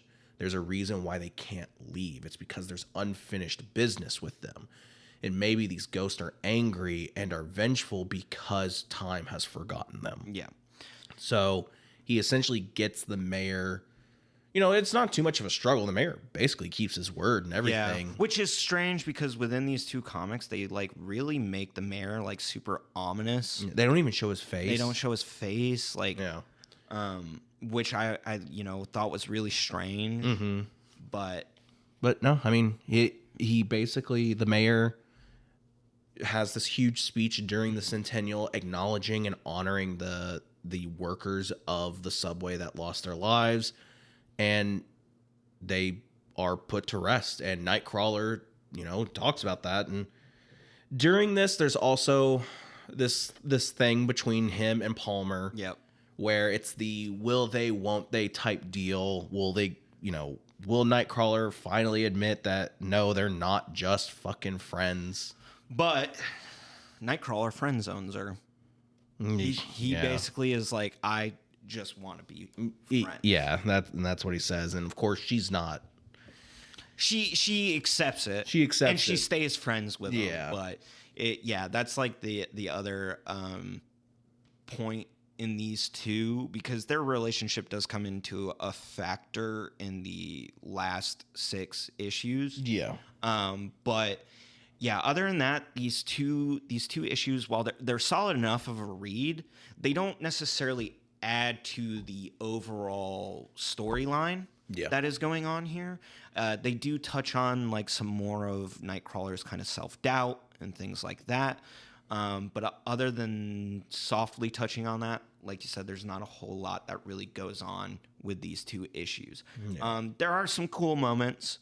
The most notable I can think of is when he goes onto the train tracks investigating after getting the job from the mayor. Mm-hmm. And he's just got his flashlight, and the flashlight goes out, and there's a few panels where he's like talking to himself of like, you know, I don't necessarily need the flashlight to see in the dark. And it's kind of like artistically cool because you can just see his eyes, and the panels are all black. And then he's like, nah, never mind, I'm going to turn this flashlight back on. And he's like he's messing with it. And then when he turns it back on, there's this big panel of just all the ghosts like jumping at him. And there's like a fight scene that goes on after that with the ghosts. Mm-hmm. Like there's some decent moments in here, but overall narratively, these are filler issues. Yeah. Definitely weak issues. You can tell that at this point, they did not know that they were going to get canceled. Yeah. Because I feel as though you could take these 2 issues out and you wouldn't have lost anything. Yeah. I think they probably were going to start running like, you know, some smaller single, like kind of self-contained stories. Yeah. And then, do bigger arcs and things like that. But after these 2 issues, because the first arc's only 4, and then these are 2, and then the last 6 issues. Yeah, it's like 5 issues. Yeah. Yeah. Yeah, it's the last 5 issues, I think. Well, No, it's 6. It's 6. Yeah, I'm an it's idiot. We're not math people. Trust me, I am far from a math person. That's why I look at my dice at D&D all the time and am just confused. Yeah. But so these last 6 issues is a whole arc in itself. I don't know how you necessarily felt about these last 6. I honestly liked the concept of the first 4 better. Yeah, I think I agree with that. Well, I don't know, because I like the idea of exploring Nightcrawler's past. Yeah. I've always found his past to be interesting. I think what it is that for the most part, the art really takes me out of the story in some sections. Yeah. Especially when we see characters like Logan and and some of the female characters, they aren't drawn particularly well. That is true. Like Nightcrawler seems to be drawn well throughout the entire story. Yes. But supporting characters are not. And that's a personal thing. Maybe I'm just off base there. But no, I would agree with you. But I like the concept because Nightcrawler is inherently a magic, like, he himself is not magic based, but he is a supernatural character. And I like the idea that his adventures are magic based adventures where he is dealing with demons and characters from other dimensions and all that kind of shit. And I like the idea behind this arc.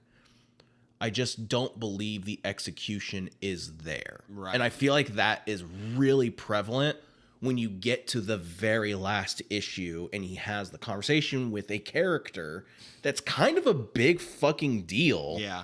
Well, and they never do anything with it. You can also tell that was the setup for future arcs stuff. Or like an event. Yeah, or an event. Because this was around the Civil War era. Yeah. Where, once Civil War came out, that like both publishers were like, oh, we have to have a big event like every year.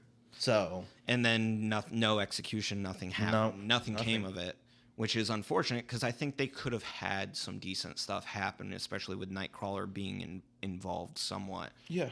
But yeah, they just didn't get the chance to capitalize on any of it, I think. And I don't know if these 2 smaller issues were a cause for it being canceled, or if they just decided they wanted to go a different direction, or just it wasn't selling well in general. I can definitely tell you that in most cases, the reason why a book will be canceled is because it doesn't sell a certain amount of units. Yeah. That is 9 out of 10 times. That is the reason why a book will get canceled, because it does not sell enough units. Yeah. And they don't want to keep it in print if they can't. Correct. Yeah. They don't want to have to keep paying because they're not making enough money to justify paying the artist and the writer and the inker and all the people involved. But so those 2 issues go through pretty quickly. So we're going to start off with issue number 7. This is where we kind of immediately are getting drugged kind of through Kurt's like past and kind of his mental state. Psyche. His psyche. Because we start off with Kurt kind of waking up on the street. He looks like a homeless man. Mm-hmm. And he finds himself drawn to a church that he used to be a part of, I guess, in his past. And he's looking for a specific pastor, if I'm not mistaken. But he goes up to the confessional and he's like, addresses her like, can I go into the confessional? And she says he's waiting for you. Yeah. And it's supposed to be Father Whitney. Yeah, Father Whitney. And he starts kind of doing like a confessional. And immediately we start seeing things unfold that might not be everything it seems. Mm-hmm. because this going to this issue from those two smaller ones from that 2-issue arc, it's kind of jarring because you're like, what the fuck happened? Why does Nightcrawler look like this? Why does it seem like he has amnesia? And you kind of start to see all that come to play as the father on the other side of the confessional starts kind of going in on him about not being able to help the children that got murdered in the first arc, and then also about his brother that apparently Nightcrawler had murdered. Yeah. And Nightcrawler busts out of the confessional booth, goes to the priest side and opens it up and sees that no one is in there. And the lady that was sitting next to the confessional tells him, you know that this is just the beginning for you. And he's like, what did you say? And she's like, I don't know what the fuck you're talking about. I didn't say anything. And Nightcrawler's like, I just need to get out of here. He leaves. He immediately is confronted by a group of people who start calling him a mutie, antagonizing him. And he is reminded of his time in the circus where he was caged up and treated like a freak show. Those individuals start chasing Nightcrawler until they corner him in an alley. He's getting flashbacks of like when he was in Germany and got chased out of Germany because people thought he was a monster. And these people start beating the shit out of him. And you're kind of wondering, like, why the fuck is he, like, he doesn't remember even how to use his powers. Yeah. Like, what's going on? He gets like this vision of Professor X being like, we can take you in and train you. And then that vision alters from the professor to Mystique, and Mystique is just like fucking dogging him. Yeah, it's like, you're a worthless child. You're worthless. Like, you could kill these men in a heartbeat, but you won't. So why don't you teleport? That's what you're good at. And that's when he's like reminded, like, oh shit, like I can teleport. He teleports out of there, and then he teleports back into the Black Forest of Germany, where he actually grew up with his foster family. And when he comes out of the woods, he basically no longer looks homeless. He sees the sword and the stone. He grabs the sword and the stone and the sword Excalibur, and he goes and pulls it, and he is in like his, I'd say, 90s or 80s X-Men costume, the red and black. It's his 80s outfit with the shoulder pads. pads. Yeah, because that's when he's a part of Excalibur. And he like looks over, he sees the Excalibur team standing there. And I would say at this point, as a reader, this is like a weird dream. It's a fever dream. Because as he's looking at the Excalibur team, he then looks over and sees a ship on the ocean, and he sees Christine Palmer. And she's like, I know you want to keep things platonic between us, but can I convince you to play doctor one time? And then it shows Storm, and she's like, as two of X-Men's most senior members, we really shouldn't be sneaking around in the night like smitten school children. And then it shows his foster sister, emphasis on the foster. And she's like, well, which is it? Am I your sister, or am I your girlfriend, or both? Okay. And she's like, by the way, talk about costumes. Like, you can't make fun of mine anymore looking at his costume. Oh, her outfit's fucking ridiculous. But it goes and shows him looking like Captain Jack Sparrow. Yeah. I don't, maybe you can enlighten me. Did he have a run where he was like a pirate?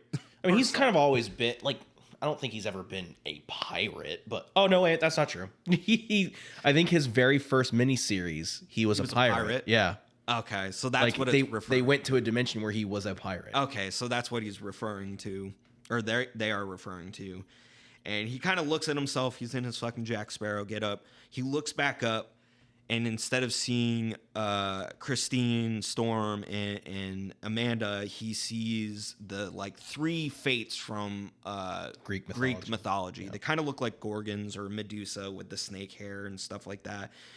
And they're like taunting him and telling him like you're overdue for death.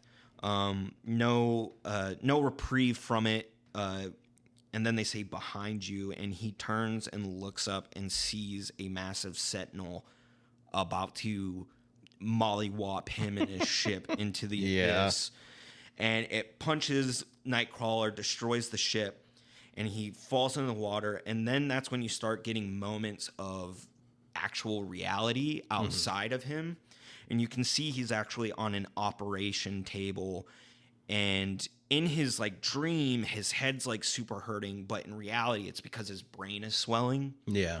And Iceman has to like use his powers to like cool to stop the inflammation of the brain, to stop it. And you find out Nightcrawler somehow is fucked up. Yeah. Yeah, and Hank McCoy, the Beast, is trying to save his life. Yeah, and Emma is there as well. And she's like, okay, I'm gonna dive into his head to try and like get him to wake up, because we need him to wake up. Yep. Or at least stabilize him. And so she dives into his mind, and in his mind at this moment, he sees a trunk, a chest with a padlock on it at the bottom of this ocean. And he's swimming towards it, and he gets the sense that this is like a deep secret he has in him. And as he's like contemplating and about to open it, Emma appears and is like, I need you to wake up. I need you to come back to reality. And he's like, I will, the moment I open this chest. Let me open this chest and I will come back to reality. Yeah. And she's like, no, I need you to come back now. If you don't come back, like, we can't save you. And so she starts like pulling him back to reality, and he's like screaming no, reaching for the chest. And that's when he doesn't come to, but he's stabilized and out of like that fever, that kind of like death spiral he was going into. And I don't so they save him. Emma's like, I'm glad I'm out of his fucking head. Yeah, because that was almost bad. That was bad. That was a mess. And like Christine's like, well, what'd you see? And she's like, don't worry. It's the usual shit. A lot of fear, anxiety, everything like that. Like, I didn't poke and prod anywhere I shouldn't have. And it ends this issue with kind of like a narration from Emma where it says, or is it Hank? I think it's from Hank, where he's like, in fact, by the time Kurt recovers, he probably won't remember anything there was to fret about. Basically, he won't remember any of the shit that just happened in this issue, which is another kind of flaw that I found in these 12 issues, because this chest and the things that happen kind of in that near the end of this fever dream, fairly important. Yeah. For the last 6 issues. Yeah. Of this run, and to show it, I guess this issue is more like to show the reader rather than to have Kurt know, but it just kind of is like, I wouldn't say there was no point to this issue other than like showing like, hey, there's something in his head like that you should pay attention to. Yeah. Which I don't know if they needed a whole issue to do that for. Yeah. So I will say this. I think this might be my other issue with this. This arc feels drawn out. Yes. Because it is the last arc. And so there's a lot of stuff that I feel like can just be cut out of this. Yeah, it can be condensed a little bit. And that's why I don't know if you can tell, I'm kind of running through it fairly quickly because it is a bit drawn out. Because like this next issue 8, obviously we get the opening scene where Beast and Storm are interrogating Vermin. Yeah, because the reason why Nightcrawler is the way he was in the last issue is because Vermin just attacked him. Yeah, out of nowhere. Yeah, and Vermin doesn't know why. And Emma, because they're interrogating Vermin, and Emma's like, okay, I'm gonna go ahead and just like cut to the chase. I've already read his mind, and he's telling the truth. He doesn't know why he attacked Kurt. Yeah. And then we get a whole issue of, Kurt or Nightcrawler, Logan, and Palmer are in Germany. Yep. And Kurt is like on like a spirit journey to figure out some stuff. Well, we find out. So the way the issue puts it towards the reader is that Kurt is remembering things and telling like Christine about it, like his past, but it serves as a double use as these, because we're reading the flashbacks. This is what he's telling Christine. But then it also turns out that these aren't just flashbacks. These are actually visions in his dreams that he's been having. Yeah. Because by the end of, near the end of this issue, when Kurt first reveals himself in Germany in the circus that he was in, with his foster brother and sister, heavy on the foster, he reveals himself, and that's when him and Amanda, who becomes Magic, because she's not Magic at the time. No. She's like one of the circus performers. He saves her from dying, and that's how he reveals himself to the general public. And they kiss, and she goes like, "There's something off, like there's something wrong." And he's like, "What do you mean?" And she's like, "Everyone in the crowd is dead."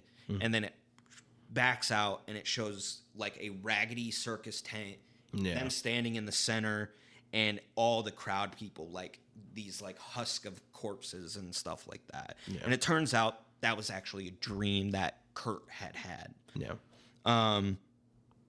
In this issue, we also get kind of a characterization of his foster brother and mother. Yes. His foster brother, Steven, who is... It's weird because he's like kind of supportive to Kurt, but then there's moments where he's not. Where he's like, "You need to stay hidden." Yeah, just, it's really weird. I don't think he's characterized very well. And then we get his mother, who is Margali. I think that's how you pronounce her name. Margali Sardos. Yeah. At least how I believe it's pronounced. Who is also a character in Yes. like Marvel mythology, and she is a player in this story, both in the past and present. But like you said, it's revealed that all of this is a dream. And when, Amanda Christine and Logan wake up, they find Nightcrawler's already awake. And obviously Logan has, heightened sense of smell. So he's like, "I can smell death in the air." Yeah. And they rush to the source of this, this scent, because the whole point why they're in the Black Forest is to find their circus, or to find Nightcrawler's circus. Because he believes that something... Well, it's revealed via Logan's dialogue, where Logan basically says, like, "Those bad dreams you've been having, the ones that made us come here? Yeah, that feeling's about to get worse." And it shows the circus on fire. So that tells us that that Nightcrawler's been having like bad visions or dreams, and it made him concerned that something bad was going to happen to his home. And he was right. Something bad has happened. And that's the end of that issue of issue 7. 9. 7? Yeah, that was issue 7. Was it 7? Oh, no, that was 8. That was 8. 8. We're both half right. We're on issue 9 now. Yeah, now we're on issue 9. Yeah, where it's funny that I mentioned her, but Nightcrawler's foster mother is here and looks like a demon. Yeah, now. She's now all green and has a golden helm with horns. Yeah, she's very different. Yeah. And she goes to Amanda's basically like fortress or keep, the place that she stays at in Limbo, and notices that her 2 guardians, Roger and Brad, are like unconscious. Yeah. They're not dead. They're just unconscious. And she can hear the sound of somebody interrogating her daughter. Yeah. And when she gets in there, she sees Nightmare. Yep. Who is a villain. I can't remember if he's like a Doctor Strange villain or if he's just a magic-based I think villain. he's just a magic-based villain. He comes from like the realm of dreams or whatever. Yeah. Yeah. So, and that's essentially all we get of that. And Magic's like beat the shit, fucking. And we cut straight back to Nightcrawler. Most of the people that are in his old circus are dead. They're all dead except for one. Yeah. I think his name was Fuhrer. That's his name. And he essentially, Fuhrer, before he's whisked off away into, a medical ambulance, all that kind of stuff. He says, like, they were looking for something. They were talking about a sword. And Nightcrawler's instantly like, oh, shit. Well, he's like, I don't know anything about a sword, but he knows about the sword that he saw in his dream. About when he was going through all those different, like, moments when he was dying. Oh, so, yeah, he's thinking and it's, like, possibly Excalibur, but he's not 100% sure what he's talking about. Yeah. And so Nightcrawler's still kind of in the dark. They had taken the Blackbird. They brought Fuhrer back to civilization. He's getting treatment. And as they're about to whisk him away into the ambulance, Fuhrer also tells them they didn't find what they were looking for. Mm-hmm. So they're going to basically visit places you used to live. And they mentioned that they're going to Florida, where was the circus that Nightcrawler was in when he first came to the Americas. Yeah. He also states that the things that attacked the circus were not people. They were creatures. Yeah. And so instantly Nightcrawler's like, oh shit, I got to head to Florida and possibly either get there beforehand or, stop them in the process and things like that. Mm-hmm. Scott is in the hospital making sure everything's squared away. And Emma is like, where's Nightcrawler, Logan, and Christine? And Scott's like, they're, somewhere around here. And Emma's like, oh, yeah, no, they're not. I just read their thoughts. Yeah. And they're taking your Blackbird. They basically hijacked Scott's pride and joy. That is the Blackbird. And they get the fuck out of there. Yeah, they take it to Florida. And Nightcrawler, you get some flashbacks. He's remembering when he first showed up into the Americas, and he came to this circus, thinking he was going to do what he did in Germany, just be a hand and stuff like that. You find out that him and Amanda had separated. Yeah. That his foster mom, her mom, had basically was like, you're not going anywhere, you're going to stay here with me. And so Kurt's like, we're on separate paths. And as Jardine, the owner of this circus, is showing Kurt around, he's like, here you are, home, sweet home. And Kurt turns and it's a fucking cage. Yeah. And as he's like, what the fuck? Like, I'm a person. Yeah. Jardine's like, okay, mutie freak. And then injects him with like sedatives and shit like that. He called what is it?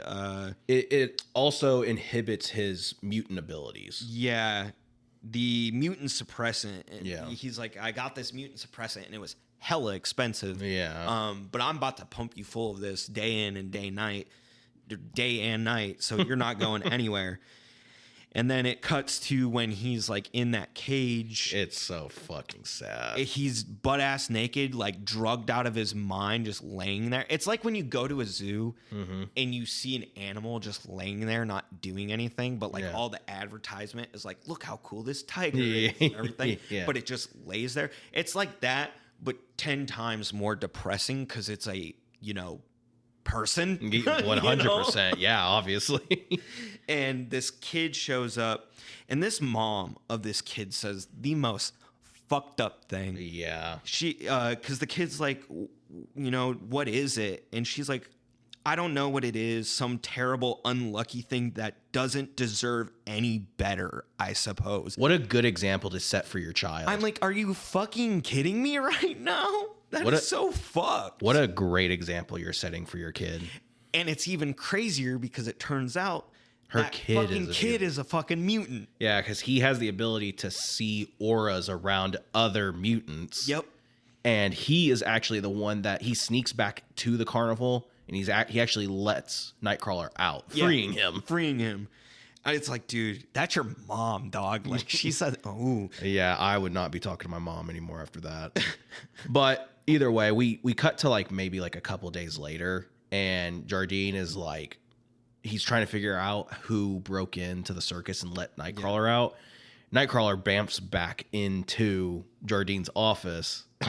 And basically threatens to fucking murder. He's like, I will fucking kill you, on the condition that you turn your ways around. You get rid of all the fucking evil people that work at your circus and all the people that remain. Or he's like, you let all the people at your circus who are here against their will, away. You let them go. The people that remain, you treat them nice from now on, and you make sure. If you don't, I'll find out about it, and I'll be back. Yeah, and he's like, you have 2 weeks. Yeah. He gives him 2 weeks. And then we flash back to present day, and it's basically like the circus is like dead. Yeah, it's a ghost. Like there are people that still live and work there, but it's not, it's nothing what it used to be. But he's looking around, seeing it being a ghost town. Then it cuts back to Magic and Margali. They have Nightmare chained up. They defeated him, and they're questioning him, like, why are you doing this? And Nightmare's like, I don't know what the fuck you're talking about. He's literally like, I'd strongly advise. Margali's like, I'd like, tell me why you're here. And Magic's like, why are you looking for the Soul Sword? And that's the first like time that we hear what the thing that they're actually looking for is named. Which it's kind of crazy. It's kind of just mentioned in not passing, but like it's not like it's not presented to you. Yeah, like normally there's like a reveal of everything, which there technically is later to Nightcrawler, but like as the reader, normally there's like a presentation to the reader of what the main objective is. And Nightmare's like, the Soul Sword, like how, like what the fuck? He basically doesn't really know what the Soul Sword is. Mm-hmm. But he's like, I have no idea what you're talking about. Could you like take these chains off me? And they basically tell him what he did. And he's like, well, I have no recollection of that happening at all. But I can't disagree with you either, because here I am tied up and Magic's beat the shit. Yeah. Like, so I don't know what's going on. And I think it's either Magic. It has to be Magic. She uses her powers to like read his thoughts or whatever. There seems to be a lot of like you can just kind of wave things away by just saying like, I read his thoughts. Yeah, a little bit. And she's essentially like, he's telling the truth, Mom.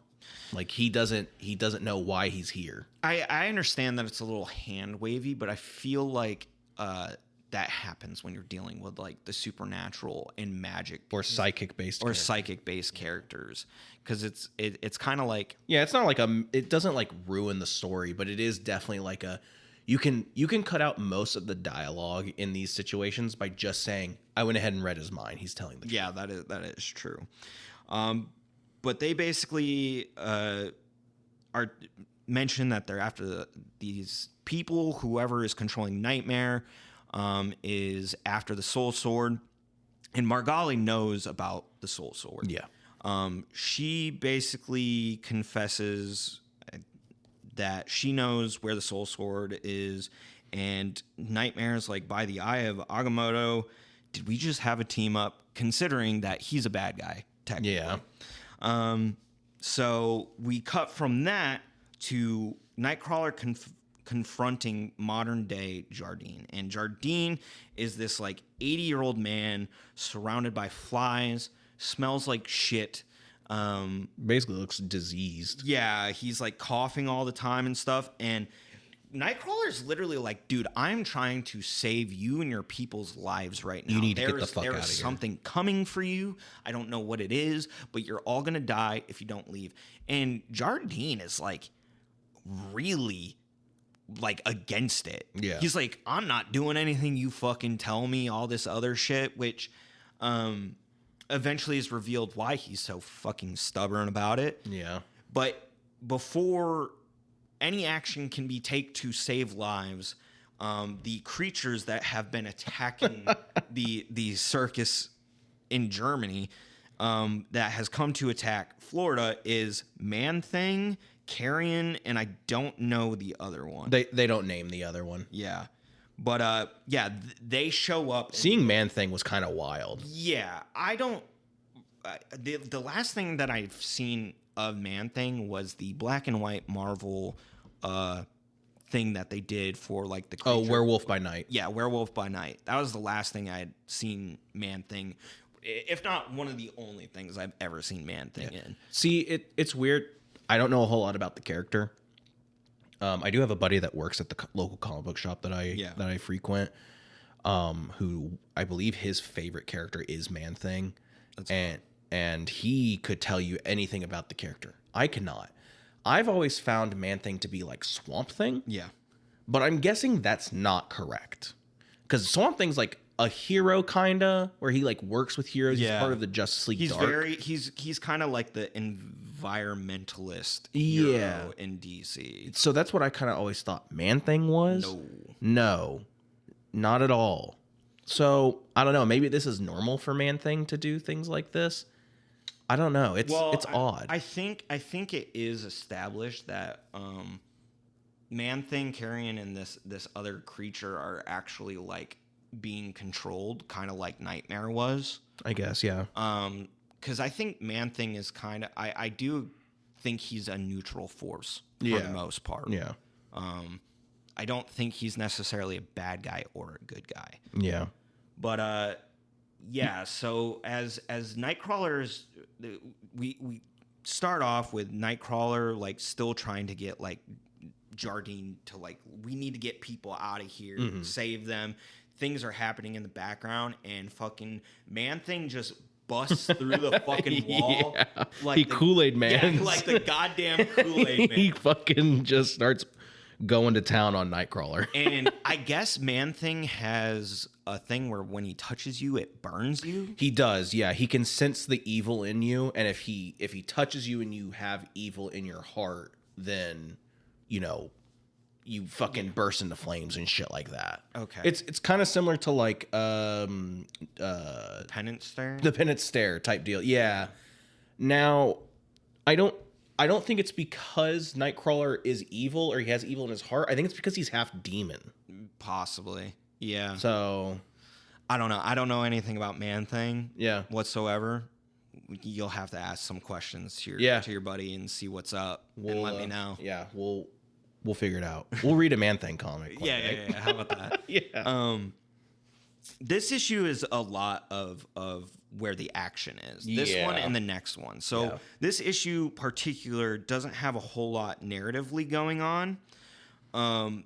I will note that there is, along with Carrion and Man-Thing and this other guy, which I don't know why they name him odd. Yeah. There is like a mini zombie apocalypse thing happening. That Logan is in the middle of. Yeah, Logan's like having the time of his life in the middle of this. Now, this is kind of where the art starts slipping for me, by the way. I would agree as well. Like the moment this issue starts, like I think Man-Thing looks cool. Yeah. He looks really cool. Nightcrawler still looks good. Nightcrawler still looks good, but everyone else just looks off. Yeah. Like Logan in particular just looks really rough. Christine as well. Oh, yeah. I will note with this zombie thing, because I thought this was funny. In the two smaller issues, when he has that moment fighting the ghosts that I had brought up where it's like goes all pitch black and he's fighting them, in his head he's like, man, first 14 ghosts, then like however many, I think it's like fucking 17 ghosts, what's next? 12 zombies, and now here we are in this issue 10 fucking fighting zombies. Yeah. So I did think that was like a funny kind of like callback to things. Yeah. But so Logan's fighting the zombies. Christine's trying to help as much as she can. Nightcrawler is basically fighting Carrion, Man-Thing, and this unnamed individual. Yeah, he's bamfing around, and in the middle of fighting Carrion, when he gets the upper hand, all of a sudden, all the zombies, Man-Thing, Carrion, all of them, they just stop and fall asleep. Yeah. And it turns out that Margali and Magic with Nightmare have shown up. This part of the story, while it does kind of answer a lot of things, I felt like this was a lot of exposition at once. It stops the story right in its tracks. It stops it right in the track because they all stop and just have a big old group conversation. But basically what is explained, to summarize and paraphrase, is that the Soul Sword is actually within Nightcrawler, and he is essentially the custodian of the Soul Sword. Yeah. That trunk that was in that kind of fever dream that he had when he was attacked by vermin is the manifestation in his psyche of the Soul Sword being locked away. So Nightcrawler had no idea that this Soul Sword has been in him since he was a child. Yeah. But both his sister and mother knew. And so Margali is explaining this. And at first, Nightcrawler is not fucking catching on because she's like using roundabout ways of saying it. And Nightmare's like, Jesus fucking, it's within you, Nightcrawler. Yeah, I love that Nightmare is straight up like, okay, can we stop the fucking ring around the rosies type bullshit? Just fucking tell him how it is. It's fucking within you, my guy.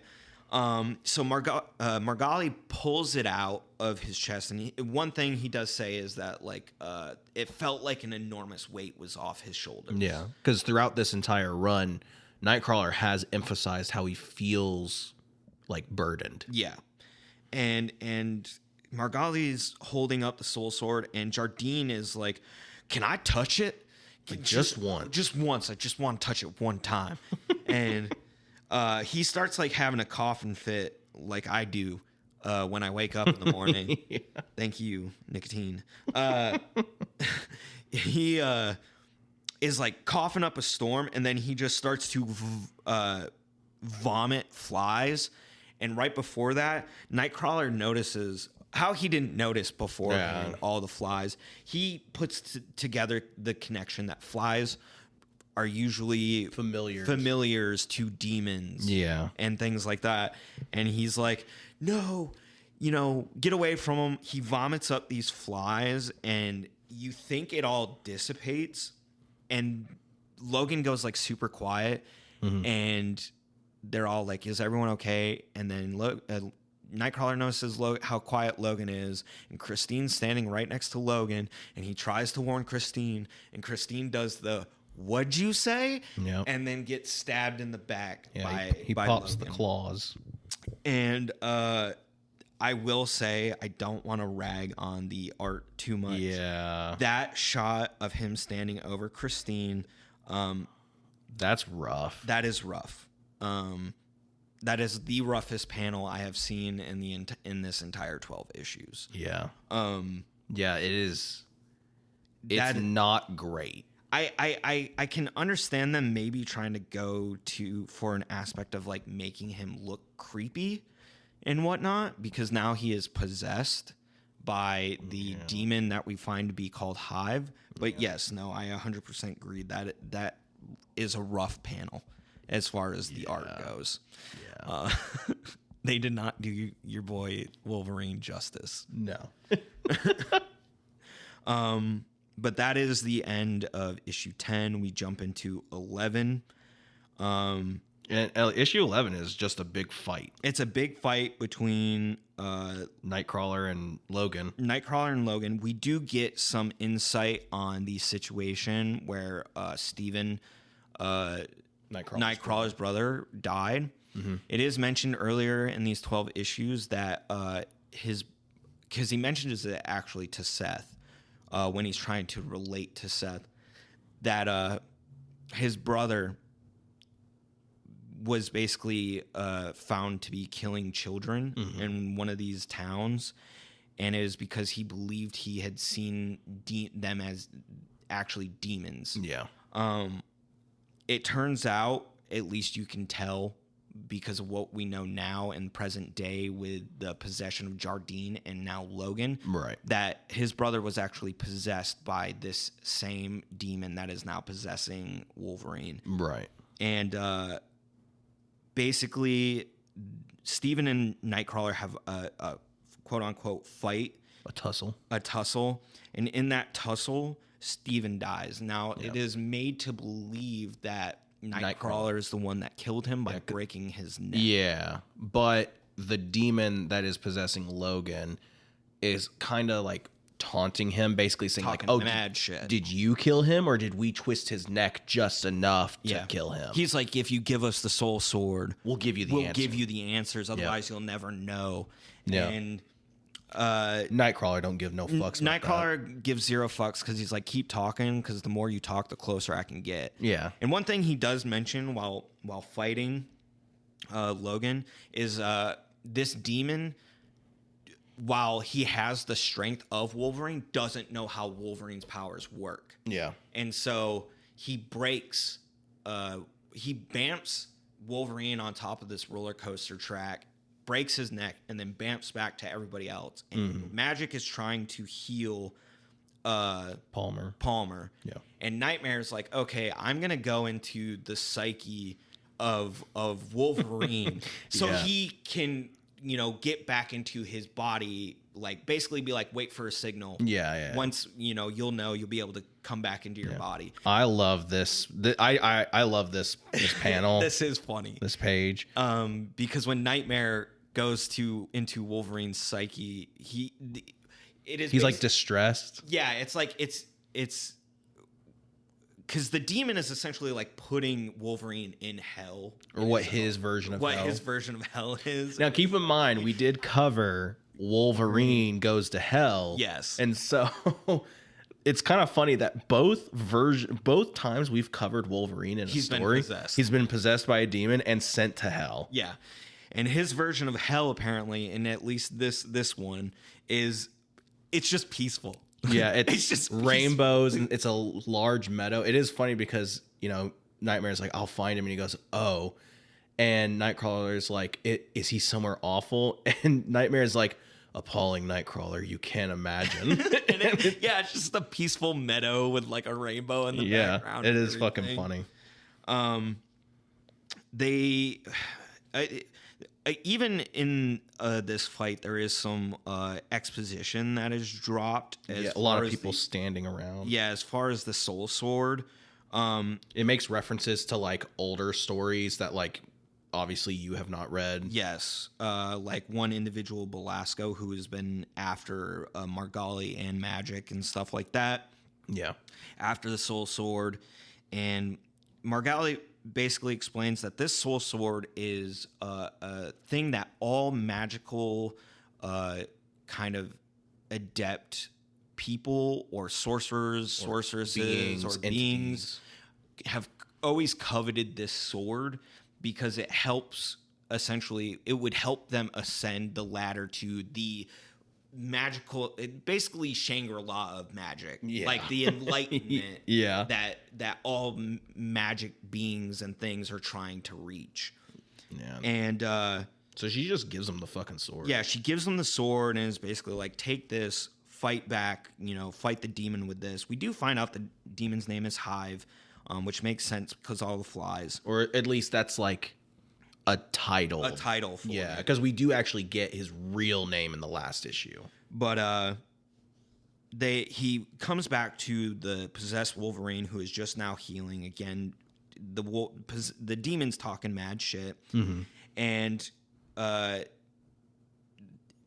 it's not a great decision on the demon's part. Yeah, this 100% felt like, oh shit, we have 2 pages left. Yeah, we need to wrap this up. So the possessed Wolverine throws up the flies like Jardine did, and the demon's like, "How are you gonna hit something that doesn't have a body?" And the Soul Sword is on fire. It's a flaming fucking sword. How do you think I'm gonna hit you? So Nightcrawler uses the cleansing flame of the Soul Sword to basically kill all the flies except basically the main fly. There's like a couple more, and he's trying to pick out which one is the demon, and he finds it. It's like this 3-headed fly, and he has it in between his fingers. And the demon hive is what I'm kind of calling them, is basically saying like there's something coming that you know can't stop. It's bigger than all of you, like all of us. And Nightcrawler is, well, is it this Belasco figure? And he's like, no, he doesn't even rank above me. He's just a soldier. And he basically explains all these events are actually attempts from someone even greater than he is that has been trying to get the sword and also take out figures that could pose a problem for him. And you're one of them. In the future, and that you, your sister, and your mother are all problems, basically. It was like all those times that they tried to get the sword, the goal was also to kill you people just as much as it was to get the soul sword. Mm-hmm. And basically saying all these events are like related to each other. And then he says that the end is coming, and the soul sword would be an issue to possibly dispatch whatever is bringing of the end times and things like that. And as this hive demon is giving this exposition, he starts to convulse, and he basically tells Nightcrawler this is how a demon is killed from afar, not like a sun exploding, but like a firefly blinking out, and he just kind of dissipates. He pops in a small flash of green and is gone. And that is pretty much the end of that issue. Like, they essentially have won. Yeah. In very, a way. very weak Very ending to the fight. It's a weak ending, but I don't necessarily consider that the full ending. No. I think that it's a weak conclusion to that small bit of him going to his past and fighting that demon. But you see what I mean, though, when I said, like, I like the concept of what they're doing. I do. But it doesn't feel like they had enough breathing room. Like, to me, that feels like that should be, like, a stage thing. Yeah. Like, it's not just 4 or 5 issues. It's like a fucking something 12. that keeps recurring throughout a run, throughout the comics. But now we're on issue 12. The final issue is kind of just like a day in the life of Kurt Wagner. Yeah, it's an epilogue, essentially. And it starts off on Sunday. You see him back in church and him trying to, like, establish kind of his faith again. You know, like, because it's been mentioned that he stepped away from his religion. But now we're starting to see him obviously maybe try and embrace that. And then he also goes to the next day. He goes to Hank. Hank basically clears him for duty, essentially active duty. He says, you know, you're good. The cuts from Vermin are gonna leave a scar, but the burn from Man-Thing won't. Yeah. And then Hank is a bit bitter. Yeah, I fucking hate Hank in this. By the way, but the thing is he's not actually bitter. I know because knowing Beast and Hank as a character, I know he's not serious when I say bitter in a joking sense of like. Because he mentions it earlier when he gets all the girls. Yeah, he mentions earlier, like, how are you blue and furry and are going from one romantic entanglement to the next, and I can't even get a date? Well, maybe it's because you look like a fucking cat. Yeah, you do look like a legit cat on two legs. I hate this version of Beast. Do you? I'm not a fan of Cat Beast. That's unfortunate. Because I think he looks like a beast rather than a man with, just fur. You know what I mean? We'll just have to agree to disagree on that one. Okay. And then he, the next day, he trains with Logan, not to like actually train, but just to get back in the swing. Get back in the swing of things. Then the next day, he has a visit with Emma. She's basically doing like a psych eval on him, gives him the clear and the go ahead. He then goes to Limbo with his foster sister, emphasize the foster. And they're doing like a tour of of Limbo, which this is kind of where some pretty heavy, not heavy, but like important things are mentioned, where she states that the barriers between the different like realms and planes are actually like weakening and crumbling, and that different spirits and souls and things are able to cross through freely, and that is, and it is eventually revealed that is why those ghosts were able to make it to the physical plane. Yeah. And so they have that conversation. She does say eventually it could get so bad that it will start affecting your Earth. The next day, Kurt's just doing his thing in his room, recording in his journal. And he gets a call from Scott on the X-Link to come downstairs. And he comes downstairs, and they're throwing him a surprise birthday party. Yeah. And everyone's like, surprise. And it's, a pretty wholesome moment. They're like, hey, blow out the candles. And as he goes to blow out the candles, time stops. And the air gets cold, and he can feel something directing him to like a parlor or study where there's like this fireplace, and someone's sitting in a high back chair. And the moment that I saw red speech bubbles, I knew exactly who it was. And it is revealed Mephisto is fucking here talking to. I hate Mephisto with all my fucking being. He is the number one. I am Mephisto #1 hater. There is always going to be a hater of Mephisto as long as I live. Okay, I cannot stand this motherfucker, and you already know the fucking reason why I hate him with a fiery fucking passion. Yeah, at least you should. Yeah. Sorry, Spider-Man fans. I cannot stand this motherfucker, and he is a smug bastard in that Spider-Man story, just like he is in this story, and I want to punch him in the fucking face. But yes, he addresses Nightcrawler and is like, calls him cousin, yeah, because demon. And Nightcrawler wields the soul sword, basically like, get the fuck out of here, which good, stand on business, Nightcrawler. And in like a snap of his fingers, Mephisto brings both him and Nightcrawler outside. Yeah. And as much as I hate that motherfucker, he is someone not to be trifled. No, Mephisto is very strong. He is one of the most powerful people, I think. Yeah, in the universe. Because he essentially, even though technically Lucifer is a person, like, because he's mentioned and shit. Yeah.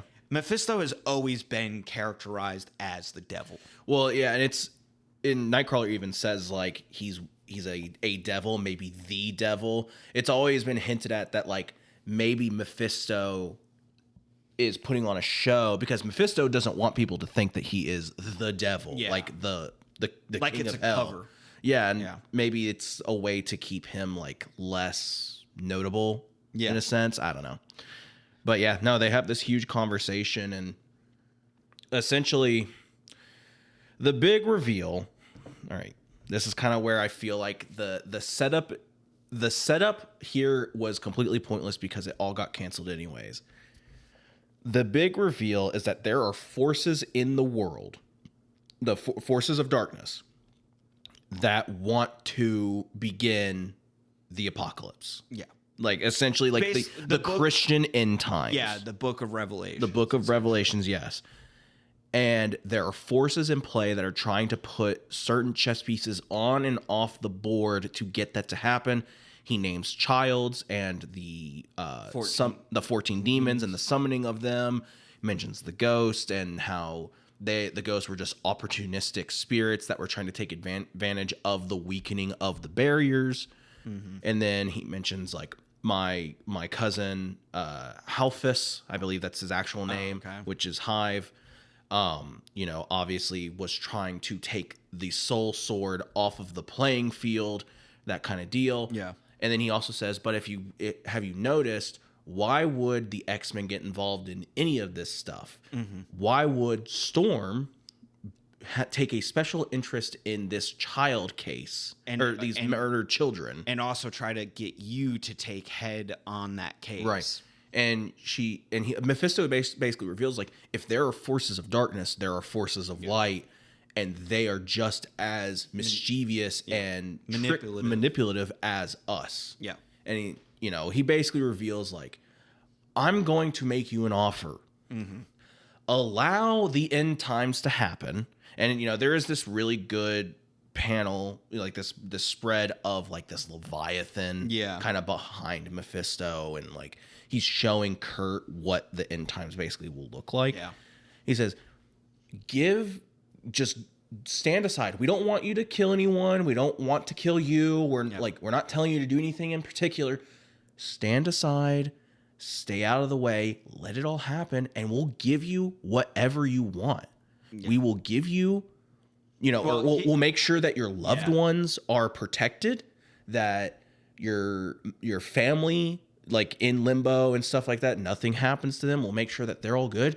And I personally will give you your brother back. Yeah. To the way he was before Hive fucked him up. Yeah, before you had to possibly murder him. Yeah.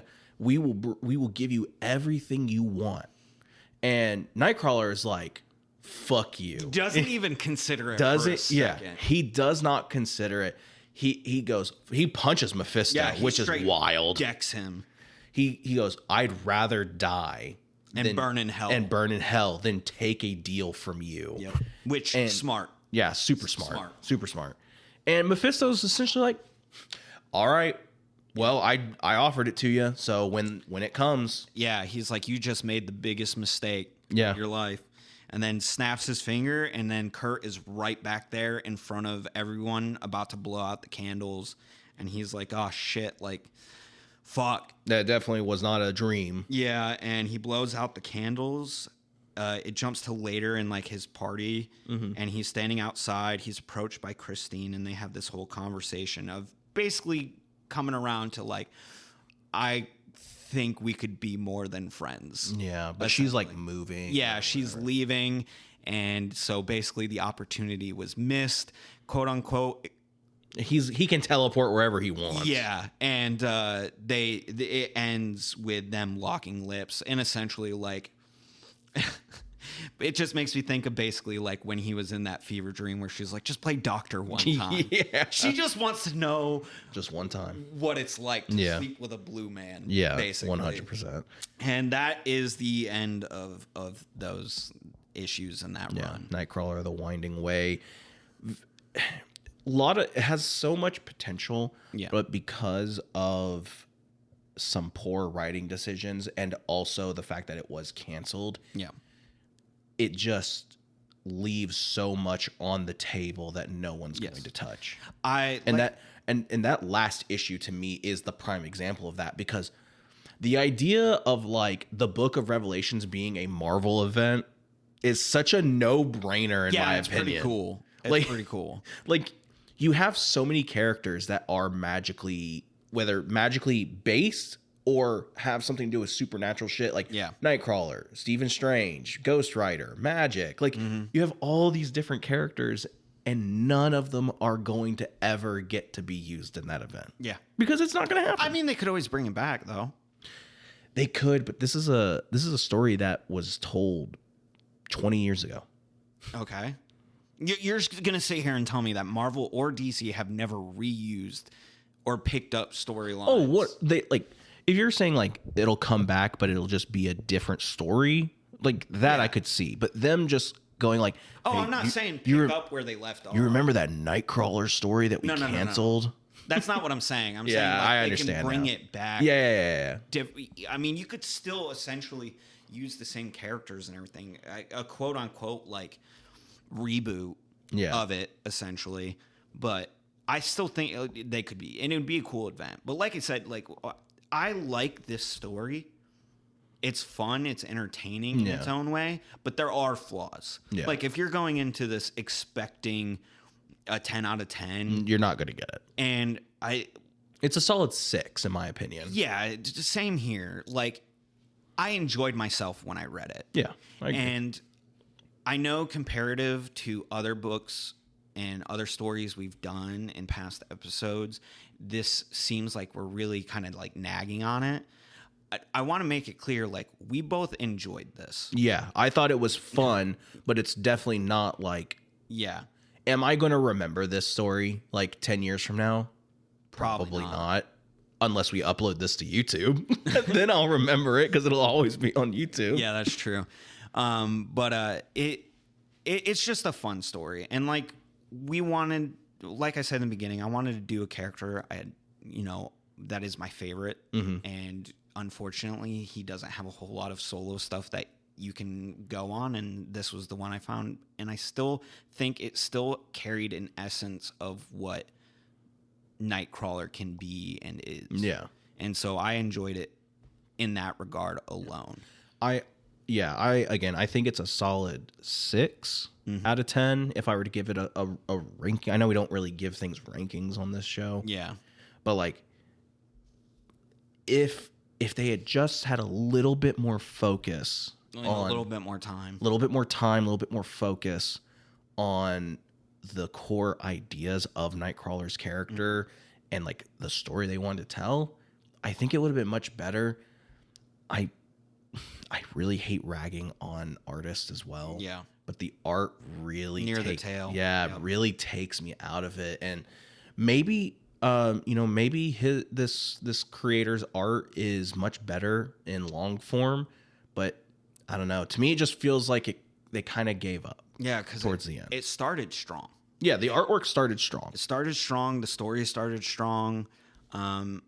It just, near that tail, I think probably because they knew there was some cancellation was coming, that they maybe... I think you can tell when the cancellation's coming because I didn't notice this until we started going over the arc. When you hit the first issue of the arc, it says The Winding Way Part 1 of 4. And then when you go to issue 8, it says The Winding Way Part 2 of 5. I think that's when they found out, like, we're getting canceled. Dropped. Yeah. And so they had to finish it out and obviously expand what they already had. Because, talking how you said it felt like it kind of dragged a little bit. Well, going from 1 to 4, then 2 to 5, you're adding an extra issue in there. And I mean, that extra issue is probably that conversation with Mephisto and everything like that. So, yeah.